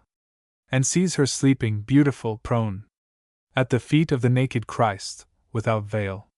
Without kerchief, without cloak, gestureless. Without any defense there, sleeping. She had a great head of turbulent hair. How like fine silk your hair, Adeliza, thinks Arnold. But he looks at her silently. She sleeps, and little by little, a flush spreads over all her face. As if a dream had crept through her gently. Until she laughs aloud very softly. With a tremulous flutter of the lips. What amorous lips, Adeliza, thinks Arnold. But he looks at her silently. A great sigh swells through her sleeping. Like a sea wave, and fades to stillness. What sighs swell in your breast, Adeliza, thinks Arnold. But he stares at her silently. But when she opens her eyes he, awake, tingling, carries her off in his arms. When they burst out into the open fields. It is day. But the fear of life gushes suddenly to muddy the dear wellspring of sensation, and the poet, beaten to his knees, writes. And when the terror-haunted moment comes, to close these earthly eyes of mine, open for me, Lord, other greater eyes, to look upon the immensity of your face. But before that moment comes, through the medium of an extraordinarily terse and unspoiled language, a language that has not lost its earthy freshness by mauling and softening at the hands of literary generations, what a lilting crystal-bright vision of things. It is as if the air of the Mediterranean itself, thin, brilliant, had been hammered into cadences. The verse is leaping and free, full of echoes and refrains. The images are sudden and unlabored like the images in the Greek anthology. A hermit released from Nebuchadnezzar's spell gets to his feet. Like a bear standing upright. Fishing boats being shoved off the beach slide into the sea one by one. Like village girls joining a dance. On a rough day the smacks with reefed sails. Skip like goats at the harbor entrance. There are phrases like, the great asleepness of the mountains. A long sigh like a sea wave through her sleep. My speech of her is like a flight of birds that lead your glance into intense blue sky. The disquieting unquiet sea. Perhaps it is that the eyes are sharpened by the yearning to stare through the brilliant changing forms of things into some intenser beyond. Perhaps it takes a hot, intoxicating draught of divinity to melt into such white fire the various colors of the senses. Perhaps earthly joy is intenser for the beckoning flames of hell. The daily life, too, to which Margall aspires seems strangely out of another age. That came home to me most strongly once, talking to a Catalan after a mountain scramble in the eastern end of Majorca. We sat looking at the sea that was violet with sunset, where the sails of the homecoming fishing boats were the wan yellow of primroses. Behind us the hills were sharp Porides blue. From a window in the adobe hut at one side of us came a smell of sizzling olive oil and tomatoes and peppers and the muffled sound of eggs being beaten. We were footsore, hungry, and we talked about women and love. And after all it was marriage that counted, he told me at last. Women's bodies and souls and the love of them were all very well, but it was the ordered life of a family, children, that counted. The family was the immortal chain on which lives were strung, and he recited this quatrain, saying, in that proud awe-filled tone with which Latins speak of creative achievement, by our greatest poet, Juan Maragall. Canta esposa, fila I canta. Que el pati emphorasau. Quan el esposa canta I fila. El casal esadorm en pau. It was hard explaining how all our desires lay towards the completer and completer affirming of the individual, that we in Anglo-Saxon countries felt that the family was dead as a social unit, that new cohesions were in the making. I want my liberty, he broke in. As much as Byron did, liberty of thought and action. He was silent a moment, then he said simply, but I want a wife and children and a family, mine. Then the girl who was cooking leaned out of the window to tell us in soft Mallorcan that supper was ready. She had a full brown face flushed on the cheekbones and given triangular shape like an El Greco Madonna's face by the bright blue handkerchief knotted under the chin. Her breast hung out from her body, solid like a Victory's under the sleek gray shawl as she leaned from the window. In her eyes that were sea-gray there was an unimaginable calm. I thought of Penelope sitting beside her loom in a smoky-raftered hall, gray eyes looking out on a sailless sea. And for a moment I understood the Catalan's phrase. The family was the chain on which lives were strung, and all of Maragall's lyricizing of wifehood. When the wife sits singing as she spins, all the house can sleep in peace. From the fishermen's huts down the beach came an intense blue smoke of fires. Above the soft rustle of the swell among the boats came the chatter of many sleepy voices, like the sound of sparrows in a city park at dusk. The day dissolved slowly in utter timelessness. And when the last fishing boat came out of the dark sea, the tall slanting sail folding suddenly as the wings of a seagull alighting, the red-brown face of the man in the bow was the face of returning Odysseus. It was not the continuity of men's lives I felt, but their oneness. On that beach, beside that sea, there was no time. When we were eating in the whitewashed room by the light of 3 brass olive oil lamps, I found that my argument had suddenly crumbled. What could I, who had come out of ragged and barbarous outlands, tell of the art of living to a man who had taught me both system and revolt? So am I, to whom the connubial lyrics of Patmore and Ella Wheeler Wilcox have always seemed inexpressible soiling of possible loveliness, forced to bow before the rich cadences with which Juan Maragall, Catalan, poet of the Mediterranean, celebrates the Familia. And in Maragall's work it is always the Mediterranean that one feels, the Mediterranean and the men who sailed on it in black ships with bright pointed sails. Just as in Homer and Euripides and Pindar and Theocritus and in that tantalizing kaleidoscope, the anthology, beyond the grammar and the footnotes and the desolation of German texts there is always the rhythm of sea waves and the smell of well-caulked ships drawn up on dazzling beaches, so in Maragall, beyond the graceful well-kept literary existence, beyond wife and children and pompous demonstrations in the cause of abstract freedom, there is the sea lashing the rocky shins of the Pyrenees. Actual, dangerous, wet. In this day when we Americans are plundering the earth far and near for flowers and seeds and ferments of literature in the hope, perhaps vain, of fallowing our thin soil with manure rich and diverse and promiscuous so that the somewhat sickly plants of our own culture may burst sappy and green through the steel and cement and inhibitions of our lives, we should not forget that northwest corner of the Mediterranean where the long DOC is as terse and salty as it was in the days of Pierre Vidal, whose rhythms of life, intrinsically Mediterranean, are finding new permanence, poetry richly ordered and lucid. To the Catalans of the last 50 years has fallen the heritage of the oar which the cunning sailor Odysseus dedicated to the sea, the earth shaker, on his last voyage. And the first of them is Marigal. 13. Talk by the road. On the top step Telemachus found a man sitting with his head in his hands moaning, "Ay de mi!" over and over again. "I beg pardon," he said stiffly, trying to slip by. "Did you see the function this evening, sir?" asked the man, looking up at Telemachus with tears streaming from his eyes. He had a yellow face with lean blue chin and jowls shaven close and a little waxed mustache that had lost all its swagger for the moment, as he had the ends of it in his mouth. "What function?" "In the theater. I am an artist and actor." He got to his feet and tried to twirl his ragged mustaches back into shape. Then he stuck out his chest, straightened his waistcoat so that the large watch chain clinked, and invited Telemachus to have a cup of coffee with him. They sat at the black oak table in front of the fire. The actor told how there had been only 12 people at his show. How was he to be expected to make his living if only 12 people came to see him? And the night before Carnival, too, when they usually got such a crowd.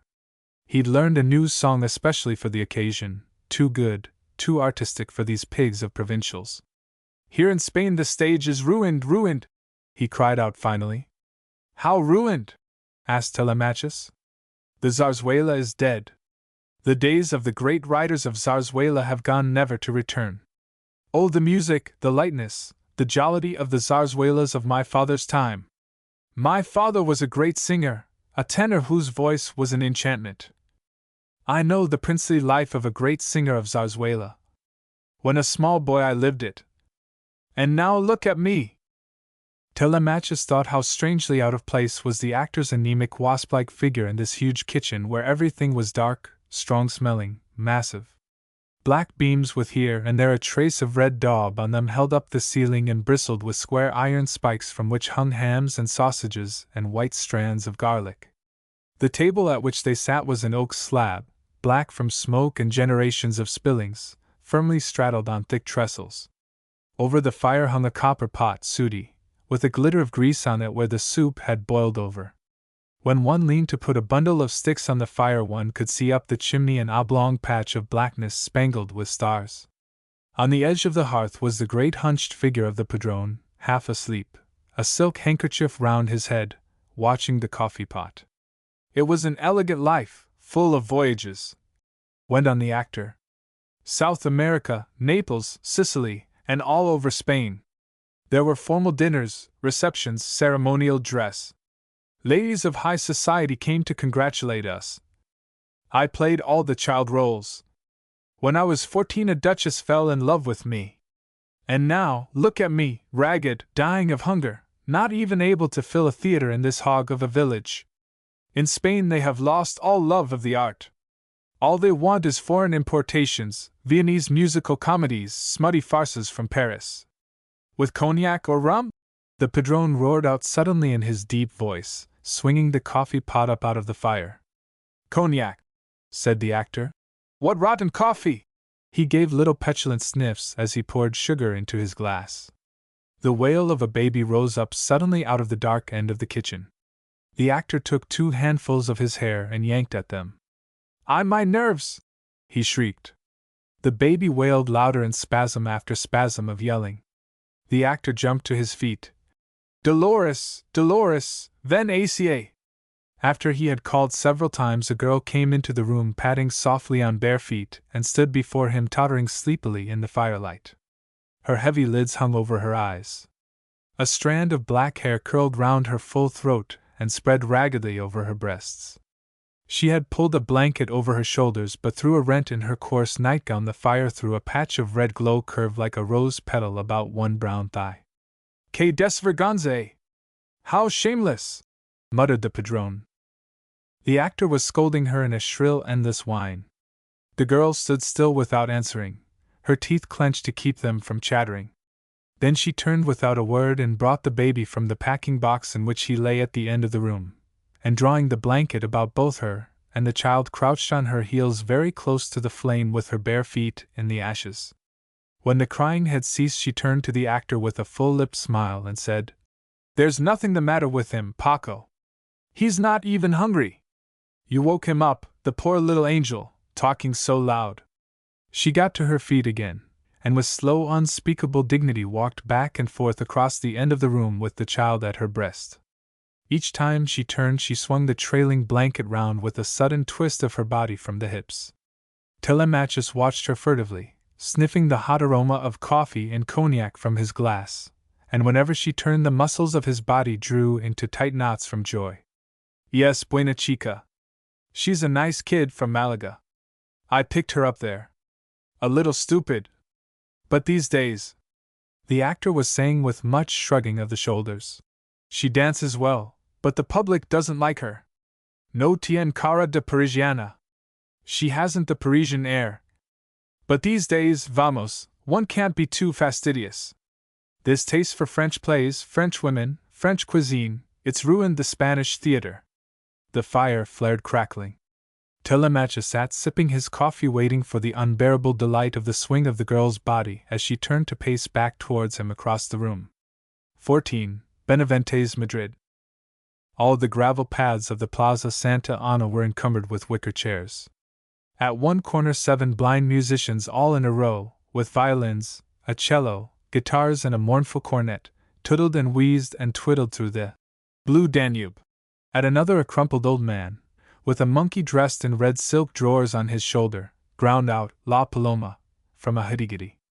In the middle of the green plot a fountain sparkled in the yellow light that streamed horizontally from the cafes fuming with tobacco smoke on 2 sides of the square, and ragged gutter snipes dipped their legs in the slimy basin round about it, splashing one another, rolling like little colts in the grass. From the cafes and the wicker chairs and tables, clink of glasses and dominoes, patter of voices, scuttle of waiters with laden trays, shouts of men selling shrimps, prawns, fried potatoes, watermelon, nuts and little cornucopias of red, green, or yellow paper. Light gleamed on the buff-colored disk of a table in front of me, on the rims of 2 beer mugs, in the eyes of a bearded man with an aquiline nose very slender at the bridge who leaned towards me talking in a deep, even voice, telling me in swift, lisping Castilian stories of Madrid. First of the Madrid of Felipe IV, corridas in the Plaza Mayor, auto de fe, pictures by Velázquez on view under the arcade where now there is a donut and coffee shop, pompous coaches painted vermilion, cobalt, gilded, stuffed with ladies in vast bulge of damask and brocade, plumed cavaliers, pert ogling pages, lurching and swaying through the foot-deep stinking mud of the streets. Plays of Calderon and Lope presented in gardens tinkling with jewels and sword chains where ladies of the court flirted behind ostrich fans with stiff, lean-faced lovers. Then Goya's Madrid, riots in the Puerta del Sol, mayas leaning from balconies, the fair of San Isidro by the river, scuttling of ragged guerrilla bands, brigands and patriots, tramp of the stiff-necked grenadiers of Napoleon, pompous little men in short-tailed wigs dyeing the Dos de Mayo with phrases from Mirabeau on their lips under the brick arch of the Arsenal, frantic carnivals of the burial of the Sardine. Naked backs of flagellants dripping blood, lovers hiding under the hoop skirts of the Queen. Then the romantic Madrid of the 30s, Lara, Becker, Esperancita, Byronic gestures, vigils in graveyards, duels, struttings among the box alleys of the Retiro, pale young men in white stocks shooting themselves in attics along the Calle Mayor. And now, the voice became suddenly gruff with anger. Look at Madrid. They closed the Café Suizo, they are building a subway, the Castellana looks more like the Champs-Élysées every day.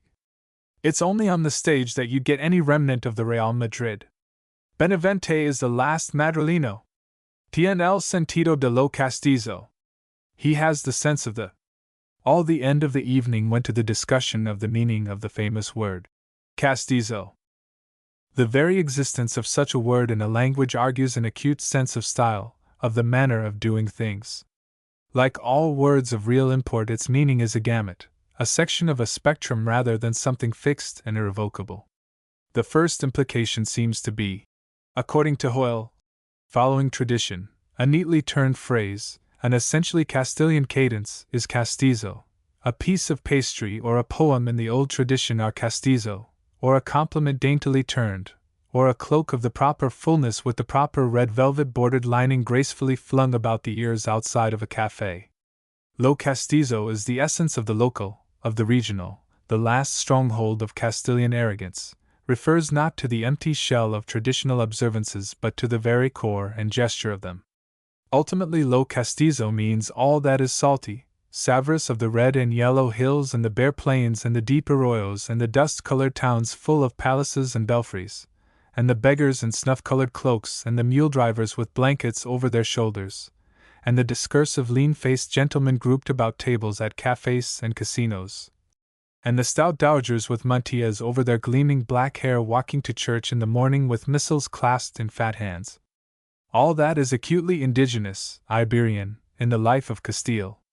In the flood of industrialism that for the last 20 years has swelled to obliterate landmarks, to bring all the world to the same level of nickel-plated dullness, the theatre in Madrid has been the refuge of lo castizo. It has been a theatre of manners and local types and customs, of observation and natural history, where a rather specialized, well-trained audience accustomed to satire as the tone of daily conversation was tickled by any portrayal of its quips and cranks. A tradition of character acting grew up nearer that of the Yiddish theatre than of any other stage we know in America. Benavente and the brothers Quintero have been the playwrights who most typified the school that has been in vogue since the going out of the drained passional style of Echegaray. At present, Benavente, as director of the Teatro Nacional, is unquestionably the leading figure. Therefore, it is very fitting that Benavente should be in life and works of all Madrileños the most castizo. Later, as we sat drinking milk in La Granja after a couple of hours of a shabby third-generation Viennese musical show at the Apollo, my friend discoursed to me of the manner of life of the Madrileño in general and of Don Jacinto Benavente in particular. Round 11 or 12 one got up, took a cup of thick chocolate, strolled on the Castellana under the chestnut trees or looked in at one's office in the theatre. At 2 one lunched. At 3 or so one sat a while drinking coffee or anise in the Gato Negro, where the waiters have the air of cabinet ministers and listen to every word of the rather languid discussions on art and letters that while away the afternoon hours. Then as it got towards 5 one drifted to a matinee, if there chanced to be a new play opening, or to tea somewhere out in the new Frenchified Barrio de Salamanca. Dinner came along round 9. From there one went straight to the theatre to see that all went well with the evening performance. At 1 the day culminated in a famous tertulia at the Café de Lisboa, where all the world met and argued and quarreled and listened to disquisitions and epigrams at tables stacked with coffee glasses amid spiral reek of cigarette smoke. "But when were the plays written?" I asked. My friend laughed. "Oh, between semicolons," he said, "and en route, and in bed, and while being shaved. Here in Madrid you write a comedy between biscuits at breakfast. And now that the metro's open, it's a great help. I know a young poet who tossed off a 5-act tragedy, sex psychology and all, between the Puerta del Sol and Cuatro Caminos. But Madrid's being spoiled," he went on sadly, "at least from the point of view of lo castizo. In the last generation all one saw of daylight were sunset and dawn. People used to go out to fight duels where the Residencia de Estudiantes is now, and they had real tertulias where conversation swaggered and parried and lunged, sparing nothing, laughing at everything, for all the world like our unique Spanish hero, Don Juan Tenorio. Yo a las cabanas vaya. Yo a los palacios subí. Why los claustros escale. Why in todas partes dejé. Memorias amargas de mí." Talk ranged from peasant huts to the palaces of Carlist duchesses, and God knows the crows and the cloisters weren't let off scot-free. And like good old absurd Tenorio, they didn't care if laughter did leave bitter memories, and were willing to wait till their deathbeds to reconcile themselves with heaven and solemnity. But our generation, they all went solemn in their cradles. Except for the theatre people, always except for the theatre people. We of the theatres will be castizo to the death. As we left the café, I to go home to bed, my friend to go on to another tertulia, he stood for a moment looking back among the tables and glasses. "What the agora was to the Athenians," he said, and finished the sentence with an expressive wave of the hand. It's hard for Anglo-Saxons, antisocial, as suspicious of neighbors as if they still lived in the boggy forests of Finland, city dwellers for a paltry 30 generations, to understand the publicity, the communal quality of life in the region of the Mediterranean. The first thought when one gets up is to go out of doors to see what people are talking of. The last thing before going to bed is to chat with the neighbors about the events of the day. The home, cloistered off, exclusive, can hardly be said to exist.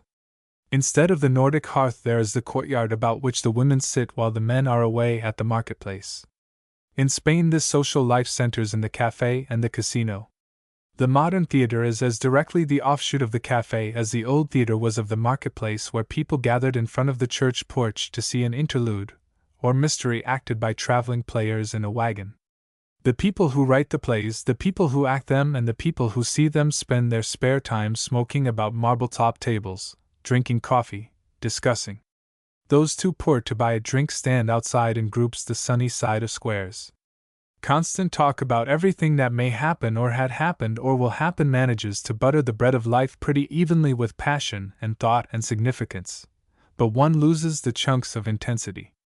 There is little chance for the burst dams that suddenly flood the dry watercourse of emotion among more inhibited, less civilized people.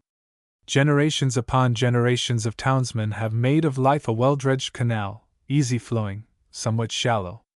It follows that the theater under such conditions shall be talkative, witty, full of neat, swift caricaturing, improvised, unself-conscious, at its worst, glib.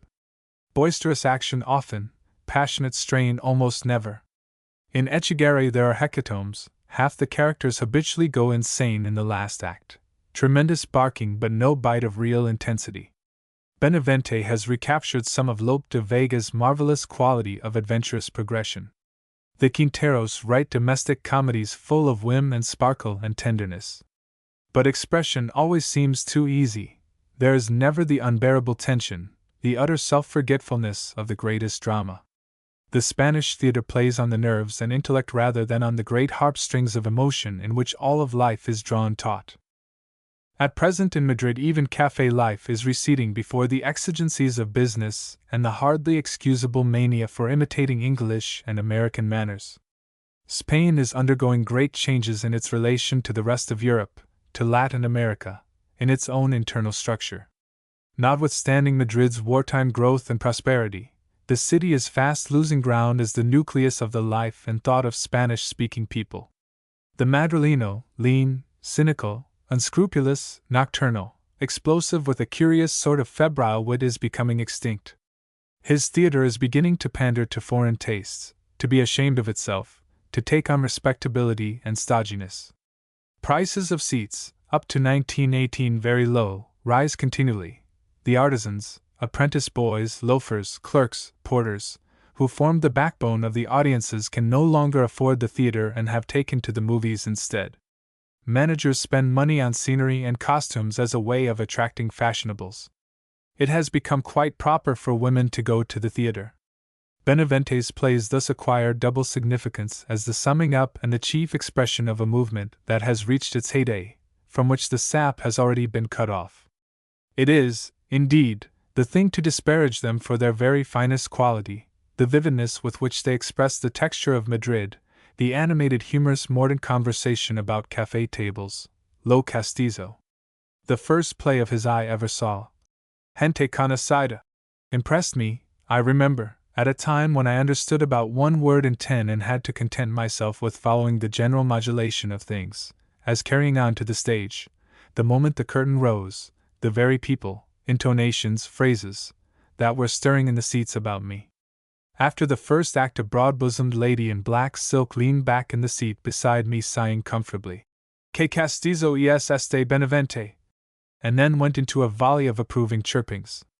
The full import of her enthusiasm did not come to me until much later, when I read the play in the comparative light of a sure knowledge of Castilian, and found that it was a most vitriolic dissecting of the manner of life of that very dowager's own circle, a showing up of the predatory spite of people of consequence. Here was this society woman, who in any other country would have been indignant, enjoying the annihilation of her kind. On such willingness to play the game of wit, even of abuse, without too much rancor, which is the unction to ease of social intercourse, is founded all the popularity of Benavente's writing. Somewhere in Hugo's Spanish grammar, God save the mark, is a proverb to the effect that the wind of Madrid is so subtle that it will kill a man without putting out a candle. The same, at their best, can be said of Benevente's satiric comedies. El viento de Madrid es tan sutil, que mata un hombre y no apaga un candil. From the opposite bank of the Manzanares, a slimy shrunken stream usually that flows almost hidden under clothes lines where billow the undergarments of all Madrid, in certain lights you can recapture almost entire the silhouette of the city as Goya has drawn it again and again. Clots of peeling stucco houses huddling up a flattened hill towards the dome of San Francisco el Grande. Then an undulating skyline with cupolas and Baroque belfries jutting among the sudden lights and darks of the clouds. Then perhaps the sun will light up with a spreading shaft of light the electric light factory, the sign on a biscuit manufacturer's warehouse, a row of white blocks of apartments along the edge of town to the north, and instead of odd grimy aboriginal Madrid, it will be a type city in Europe in the industrial era that shines in the sun beyond the blue shadows and creamy flashes of the clothes on the lines. So will it be in a few years with modernized Madrid, with the life of cafes and paseos and theaters. There will be moments when in American automats, elegant smokeless tea rooms, shiny restaurants built in copy of those of Buenos Aires, someone who has read his Benevente will be able to catch momentary glimpses of old intonations, of witty parries, of noisy bombastic harangues and feel for one Pentecostal moment the full and by that time forgotten import of Lo Castizo. 15. Talk by the road. The sun next morning was tingling warm. Telemacha strode along with the taste of a milky bowl of coffee, and crisp churros in his mouth and a fresh wind in his hair. His feet rasped pleasantly on the gravel of the road. Behind him the town sank into the dun emerald-striped plain, roofs clustering, huddling more and more under the shadow of the beetling church, and the tower becoming leaner and darker against the steamy clouds that oozed in billowing tears over the mountains to the north. Crows flapped about the fields where here and there the dark figures of a man and a pair of mules moved up a long slope. On the telegraph wires at a bend in the road 2 magpies sat, the sunlight glinting, when they stirred, on the white patches on their wings. Telemachus felt well rested and content with himself. After all, Mother knows best, he was thinking. That foolish Lais will come dragging himself into Toledo a week from now. Before noon he came on the same Don Alonso he had seen the day before in Illescas. Don Alonso was stretched out under an olive tree, a long red sausage in his hand, a loaf of bread and a small leather bottle of wine on the sward in front of him. Hitched to the tree, at the bark of which he nibbled with long teeth, was the gray horse. "Hola, my friend!" cried Don Alonso. "Still bent on Toledo? How soon can I get there?" "Soon enough to see the castle of San Servando against the sunset. We will go together. You travel as fast as my old nag. But do me the honor of eating something, you must be hungry." Thereupon Don Alonso handed Telemachus the sausage and a knife to peel and slice it with. "How early you must have started." They sat together munching bread and sausage to which the sweet pepper mashed into it gave a bright red color, and occasionally, head thrown back, let a little wine squirt into their mouths from the bottle. Don Alonso waved discursively a bit of sausage held between bread by tips of long gray fingers. "You are now, my friend, in the heart of Castile. Look, nothing but live oaks along the gulches and wheat lands rolling up under a tremendous sky. Have you ever seen more sky? In Madrid there is not so much sky, is there? In your country there is not so much sky? Look at the huge volutes of those clouds. This is a setting for thoughts as mighty in contour as the white cumulus over the Sierra, such as come into the minds of men lean, wind-tanned, long-striding." Don Alonso put a finger to his high yellow forehead. "There is in Castile a potential beauty, my friend, something humane, tolerant, vivid, robust. I don't say it is in me. My only merit lies in recognizing it, formulating it, for I am no more than a thinker. But the day will come when in this gruff land we shall have flower and fruit." Don Alonso was smiling with thin lips, head thrown back against the twisted trunk of the olive tree. Then all at once he got to his feet, and after rummaging a moment in the little knapsack that hung over his shoulder, produced absent-mindedly a handful of small white candies the shape of millstones which he stared at in a puzzled way for some seconds. After all, he went on, they make famous sweets in these old Castilian towns. These are melindras. Have one. When people, you know, are kind to children, there are things to be expected. Certainly children are indulgently treated in Spain, said Telemachus, his mouth full of almond paste. They actually seem to like children. A cart drawn by 4 mules tandem led by a very minute donkey with 3 strings of blue beads round his neck was jingling past along the road. As the canvas curtains of the cover were closed, the only evidence of the driver was a sleepy song in monotone that trailed with the dust cloud after the cart. While they stood by the roadside watching the joggle of it away from them down the road, a flushed face was poked out from between the curtains and a voice cried, "Hello, Tel! It's Laius!" cried Telemachus and ran after the cart, bubbling with curiosity to hear his companion's adventures. With the angle of new bells and a hoarse shout from the driver, the cart stopped, and Laius tumbled out. His hair was mussed, and there were wisps of hay on his clothes. He immediately stuck his head back and through the curtains. By the time Telemachus reached him, the cart was tinkling its way down the road again, and Laius stood grinning, blinking sleepy eyes in the middle of the road, in one hand a skin of wine, in the other a canvas bag. "What ho!" cried Telemachus. "Figs and wine," said Laius. Then, as Don Alonso came up leading his grey horse, he added in an explanatory tone, "I was asleep in the cart." "Well?" said Telemachus. "Oh, it's such a long story," said Laius. Walking beside them, Don Alonso was reciting into his horse's ear, "Sigu la vana sombra, el bien fingido. El hombre está entregado. Al sueño, de su suerte no cuidando. Y con paso calado. El cielo vueltas dando. Las horas del vivir le vie hurtando." "Whose is that?" said Laius. "The revolving sky goes stealing his hours of life." "But I don't know," said Don Alonso. "Perhaps, like you, this Spain of ours makes ground sleeping as well as awake. What does a day matter? The driver snores, but the good mules jog on down the appointed road." Then, without another word, he jumped on his horse and with a smile and a wave of the hand trotted off ahead of them. 16. A funeral in Madrid. Doce días son pasados. Después que él se acabara. Adorescens las gentes. Para salir a batalla. Con bucer ese rey moro. Y contra la su canala. Cuando fuera media noche. El cuerpo así como estaba. Lo ponen sobre babieca. Y el caballo lo ataban. Ay. And when the army sailed out of Valencia, the Moors of King Bucer fled before the dead body of the Cid, and 10,000 of them were drowned trying to scramble into their ships, among them 20 kings. And the Christians got so much booty of gold and silver among the tents that the poorest of them became a rich man. Then the army continued, the dead Cid riding each day's journey on his horse, across the dry mountains to San Pedro de Cardena in Castile, where the king Don Alfonso had come from Toledo, and he, seeing the Cid's face still so beautiful and his beard so long and his eyes so flaming, ordered that instead of closing the body in a coffin with gold nails they should set it upright in a chair beside the altar, with the sword Tizona in its hand. And there the Cid stayed more than 10 years. Mando que no ese enterrace.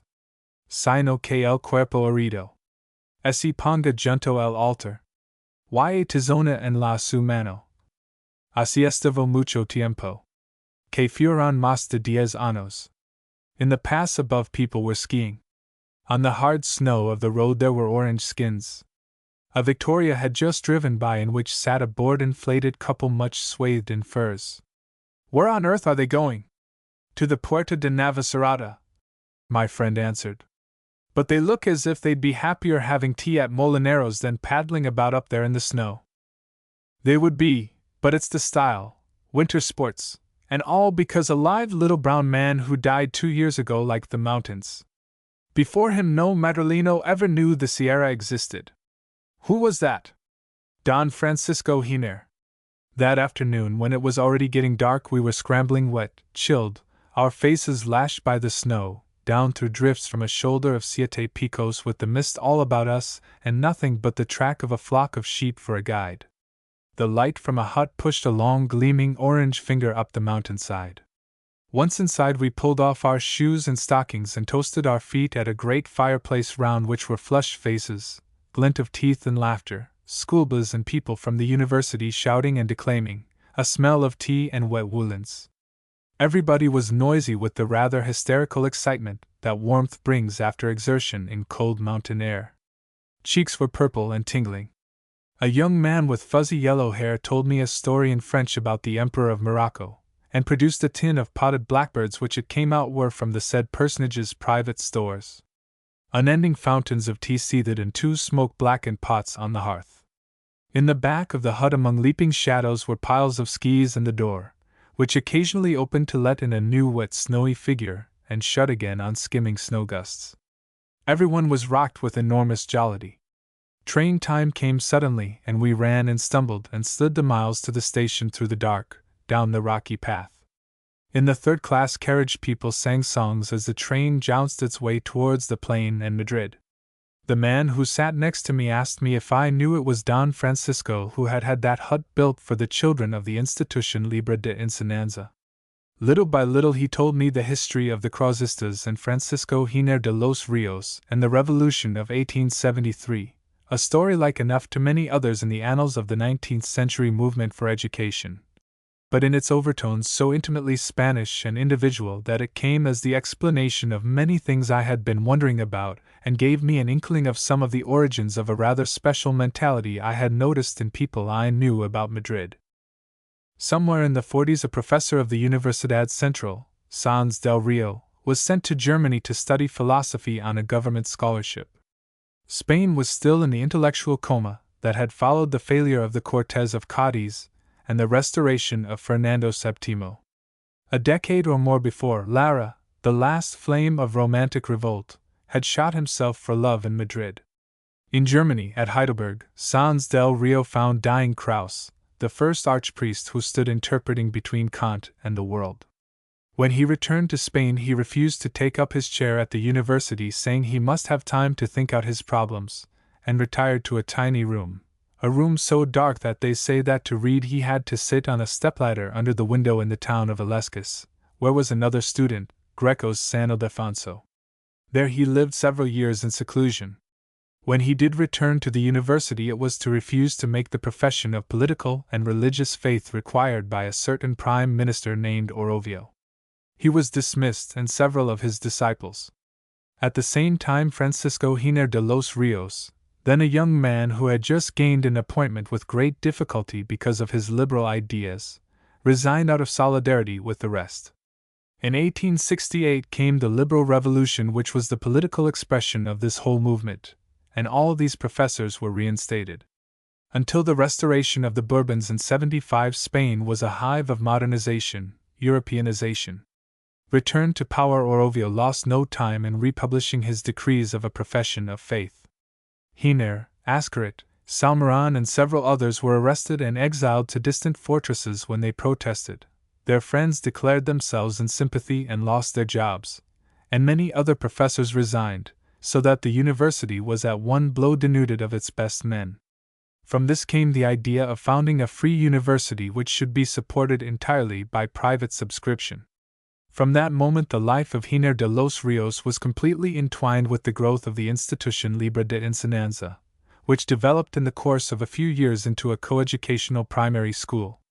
And directly or indirectly, there is not a single outstanding figure in Spanish life today whose development was not largely influenced by this dark, slender, bald-headed old man with a white beard whose picture one finds on people's writing desks. Oh, si levad amigos. Su cuerpo a la montaña. A los azules montes. Del ancho guadarrama. Wrote his pupil, Antonio Machado, and I rather think Machado is the pupil whose name will live the longest, after Don Francisco's death in 1915. Yes, carry friends. His body to the hills, to the blue peaks of the wide Guadarrama. There are deep gulches of green pines where the wind sings.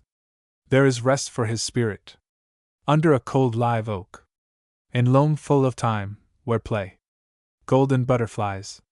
There the master one day dreamed new flowerings for Spain. These are fragments from an elegy by Juan Ramón Jiménez, another poet pupil of Don Francisco. Don Francisco. It seemed that he summed up all that is tender and keen in life: flowers, flames, birds, peaks, children. Now, stretched on his bed, like a frozen river that perhaps still flows under the ice, he is the clear path for endless recurrence. He was like a living statue of himself, a statue of earth, of wind, of water, of fire. He had so freed himself from the husk of every day that talking to him we might have thought we were talking to his image. Yes. One would have said he wasn't going to die, that he had already passed, without anybody's knowing it, beyond death, that he was with us forever, like a spirit. In the little door of the bedroom one already feels well-being. A trail of the smell of thyme and violets that comes and goes with the breeze from the open window leads like a delicate hand towards where he lies. Peace. All death has done has been to infuse the color of his skin with a deep violet veiling of ashes. What a suave smell, and how excellent death is here! No rasping essences, none of the exterior of blackness and crepe. All this is white and uncluttered, like a hut in the fields in Andalusia, like the whitewashed portal of some garden in the south. All just as it was. Only he who was there has gone. The day is fading, with a little wind that has a premonition of spring. In the window panes is a confused mirroring of rosy clouds. The blackbird that he must have heard for 30 years, that he'd have liked to have gone on hearing dead, has come to see if he's listening. Peace. The bedroom and the garden strive quietly light against light. The brightness of the bedroom is stronger and glows out into the afternoon. A sparrow flutters up into the sudden stain with which the sun splashes the top of a tree and sits there twittering. In the shadow below the blackbird whistles once more. Now and then one seems to hear the voice that is silence forever. How pleasant to be here!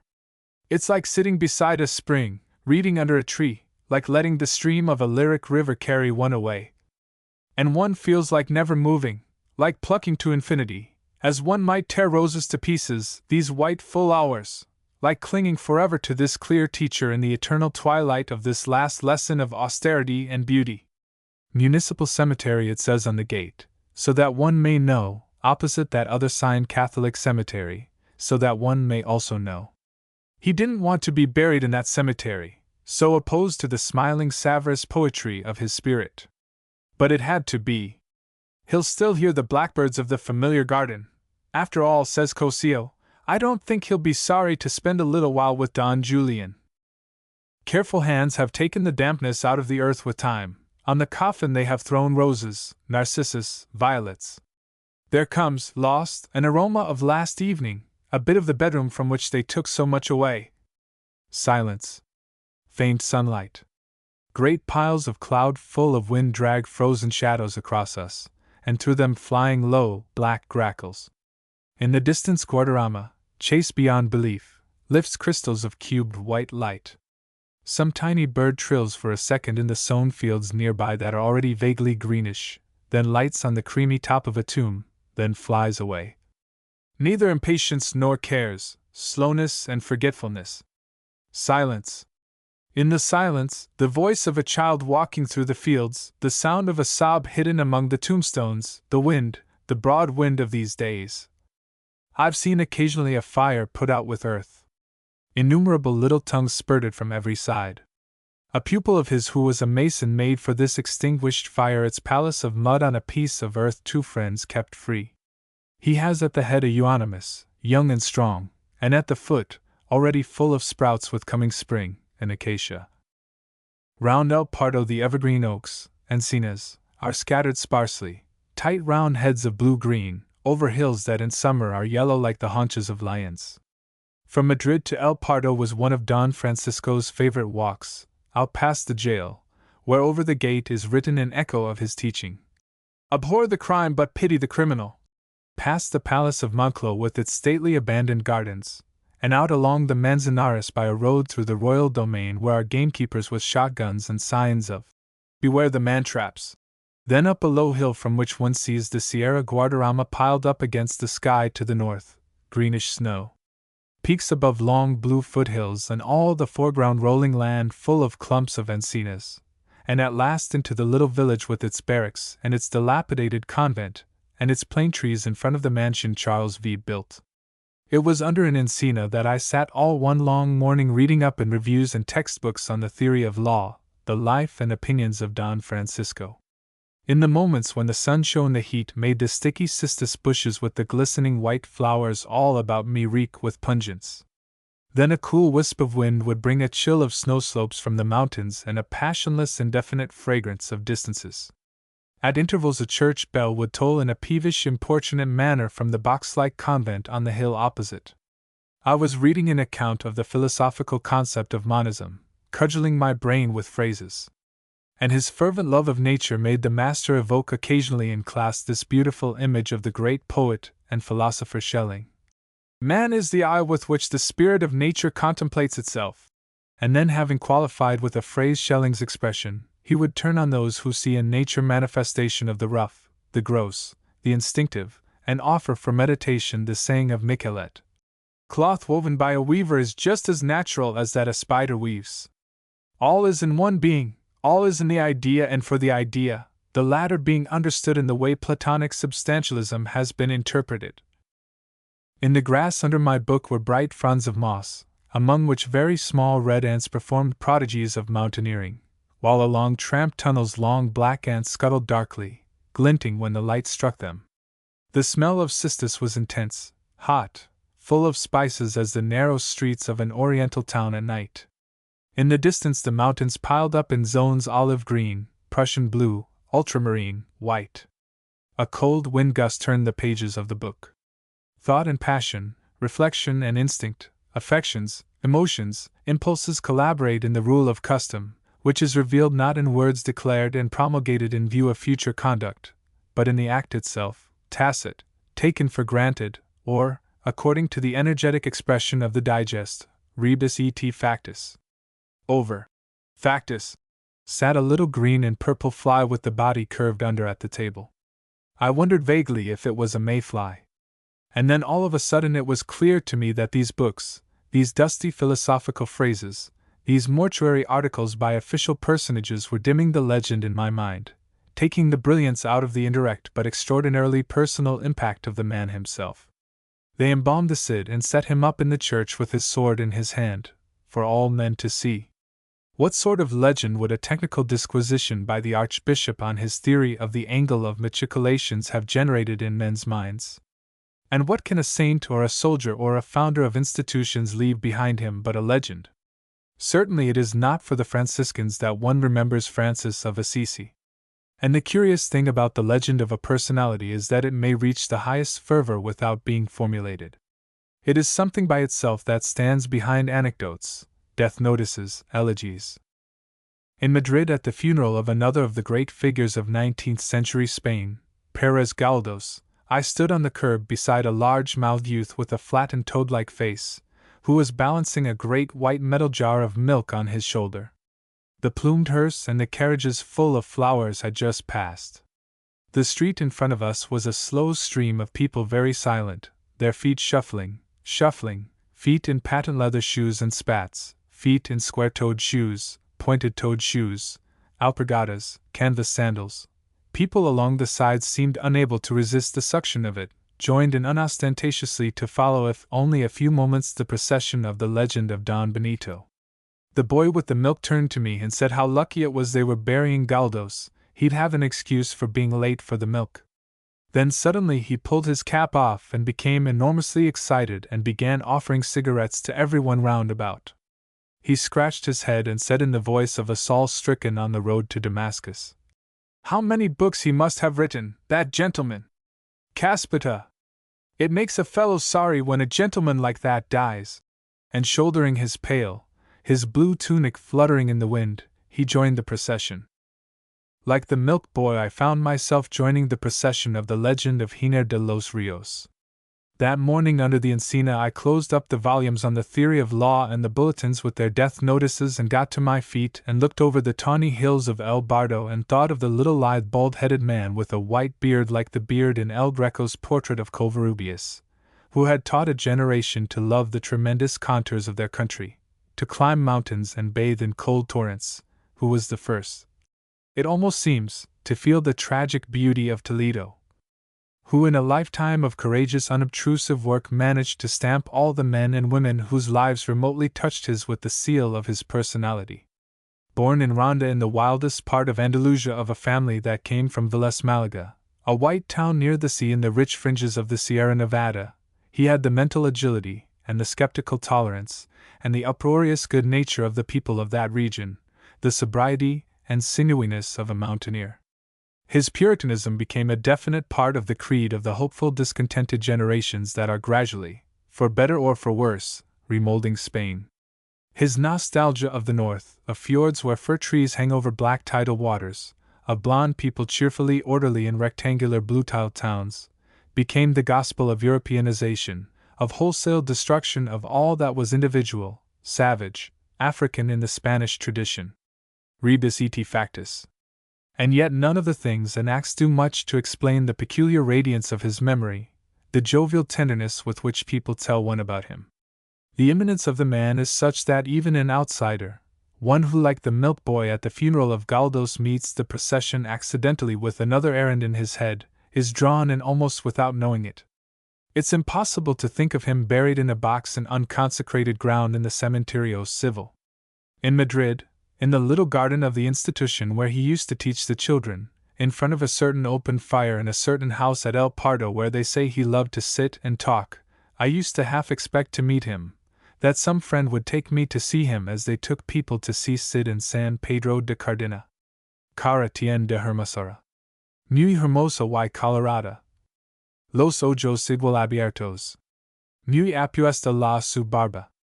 Non parece que está muerto. Antes vivo semejaba. 2. Although Miguel de Unamuno was recently condemned to 15 years' imprisonment for lèse majesté for some remark made in an article published in a Valencia paper, no attempt has been made either to make him serve the term or to remove him from the chair of Greek at the University of Salamanca.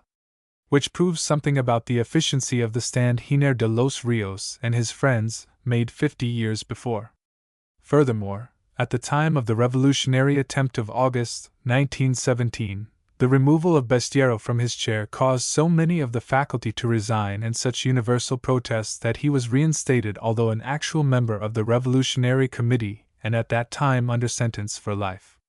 In 1875, after the fall of the Republic, it had been in the face of universal popular reaction that the Cruzistas founded their free university. The lump is leavened. But Unamuno, a Basque from the country of Loyola, living in Salamanca in the highest, coldest part of the plateau of Old Castile, in many senses the opposite of Giner de los Rios, who was austere as a man on a long, pleasant walk, doesn't overeat or overdrink so that the walk may be longer and pleasanter, while Unamuno is austere religiously, mystically. Giner de los Rios was the champion of life, Unamuno is the champion of death. Here is his creed, one of his creeds, from the preface of the Vida de Don Quixote y Sancho. There is no future, there is never a future. This thing they call the future is one of the greatest lies. Today is the real future. What will we be tomorrow? There is no tomorrow. What about us today, now? That is the only question. And as for today, all these nincompoops are thoroughly satisfied because they exist today. Mere existence is enough for them. Existence, ordinary naked existence, fills their whole soul. They feel nothing beyond existence. But do they exist? Really exist? I think not, because if they did exist, if they really existed, existence would be suffering for them and they wouldn't content themselves with it. If they really and truly existed in time and space, they would suffer not being of eternity and infinity. And this suffering, this passion, what is it but the passion of God in us? God who suffers in us from our temporariness and finitude. That divine suffering will burst all the puny bonds of logic with which they try to tie down their puny memories and their puny hopes, the illusion of their past and the illusion of their future. Your quixotic madness has made you more than once speak to me of Quixotism as the new religion. And I tell you that this new religion you propose to me, if it hatched, would have two singular merits. One, that its founder, its prophet, Don Quixote, not Cervantes, probably wasn't a real man of flesh and blood at all. Indeed, we suspect that he was pure fiction. And the other merit would be that this prophet was a ridiculous prophet, people's butt and laughing stock. What we need most is the valor to face ridicule. Ridicule is the arm of all the miserable barbers, bachelors, parish priests, canons and dukes who keep hidden the sepulchre of the night of madness, night who made all the world laugh but never cracked a joke. He had too great a soul to bring forth jokes. They laughed at his seriousness. Begin then, friend, to do the Peter the Hermit and call people to join you, to join us, and let us all go win back the sepulchre even if we don't know where it is. The crusade itself will reveal to us the sacred place. Start marching! Where are you going? The star will tell you, to the sepulchre. What shall we do on the road while we march? What? Fight. Fight, and how? How? If you find a man lying? Shout in his face, lie, and forward. If you find a man stealing, shout thief, and forward. If you find a man babbling asininities, to whom the crowd listens open-mouthed, shout at them all, idiots, and forward, always forward. To the march then! And throw out of the sacred squadron all those who begin to study the step and its length, and its rhythm. Above everything, throw out all those who fuss about this business of rhythm. They'll turn the squadron into a quadrille and the march into a dance. Away with them! Let them go off somewhere else to sing the flesh. Those who try to turn the squadron on the march into a dancing quadrille call themselves and each other poets. But they're not. They're something else. They only go to the sepulchre out of curiosity, to see what it's like, looking for a new sensation, and to amuse themselves along the road. Away with them! It's these that with their indulgence of bohemians contribute to maintain cowardice and lies and all the weaknesses that flood us. When they preach liberty they only think of one, that of disposing of their neighbor's wife. All is sensuality with them.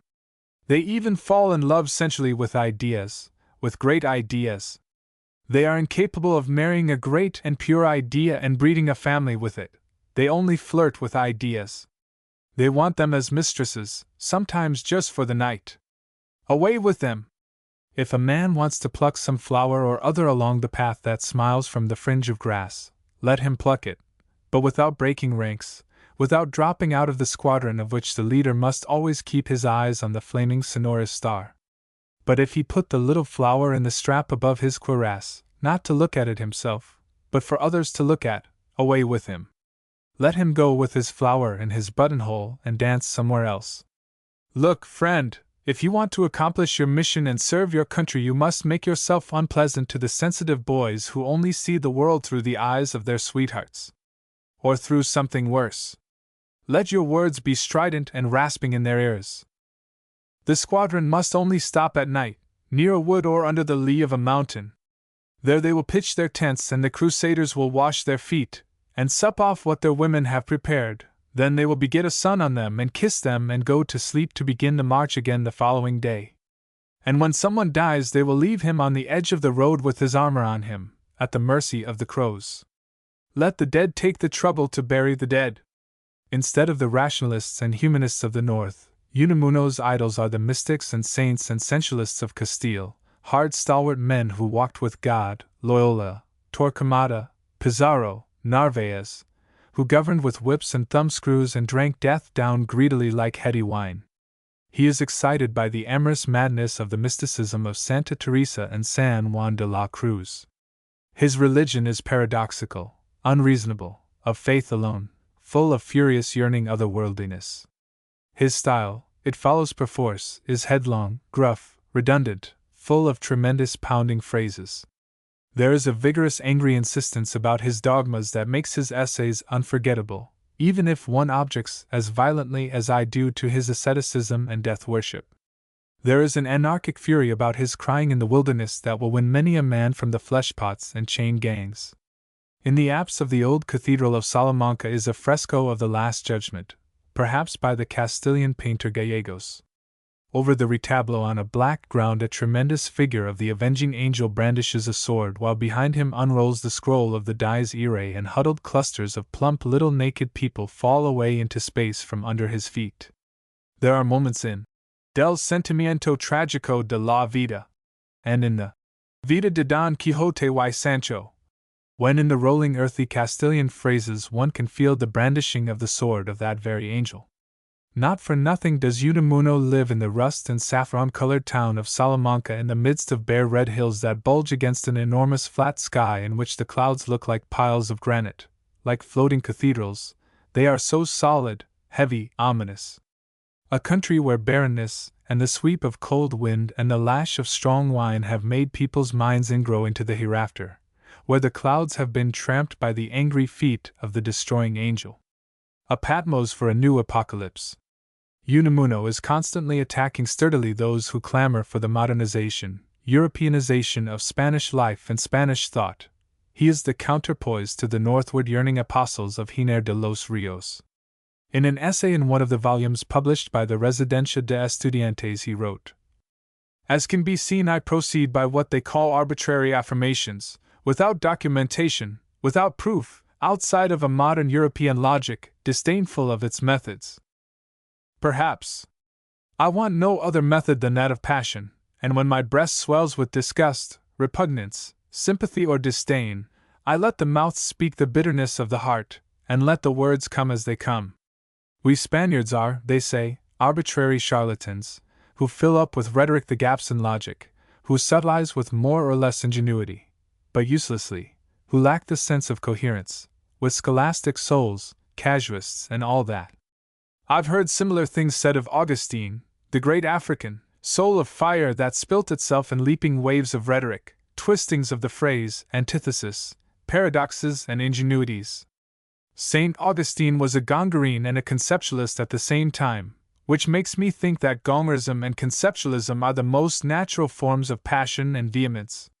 The great African, the great ancient African. Here is an expression, ancient African, that one can oppose to modern European, and that's worth as much at least. African and ancient were St. Augustine and Tertullian. And why shouldn't we say, we must make ourselves ancient African style, or else we must make ourselves African ancient style? The typical tree of Castile is the encina, a kind of live oak that grows low with dense bluish foliage and a ribbed, knotted, and contorted trunk. It always grows singly and on dry hills. On the roads one meets lean men with knotted hands and brown sun-wizened faces that seem brothers to the encinas of their country.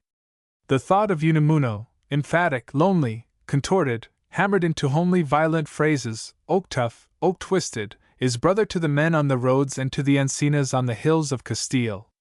This from the end of Del Sentimiento Tragico de la Vida. And in this critical century, Don Quixote has also contaminated himself with criticism, and he must charge against himself, victim of intellectualism and sentimentalism, who when he is most sincere appears most affected. The poor man wants to rationalize the irrational, and irrationalize the rational. And he falls victim of the inevitable despair of a rationalism century, of which the greatest victims were Tolstoy and Nietzsche.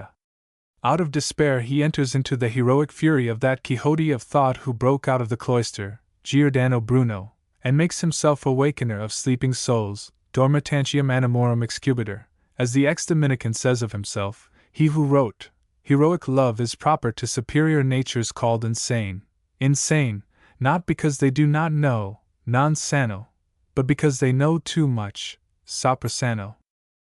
But Bruno believed in the triumph of his doctrines, or at least at the foot of his statue on the Campo dei Fiori, opposite the Vatican, they have put that it is offered by the century he had divined, il secolo de lui divinato. But our Don Quixote, the resurrected, eternal Don Quixote, does not believe that his doctrines will triumph in the world, because they are not his.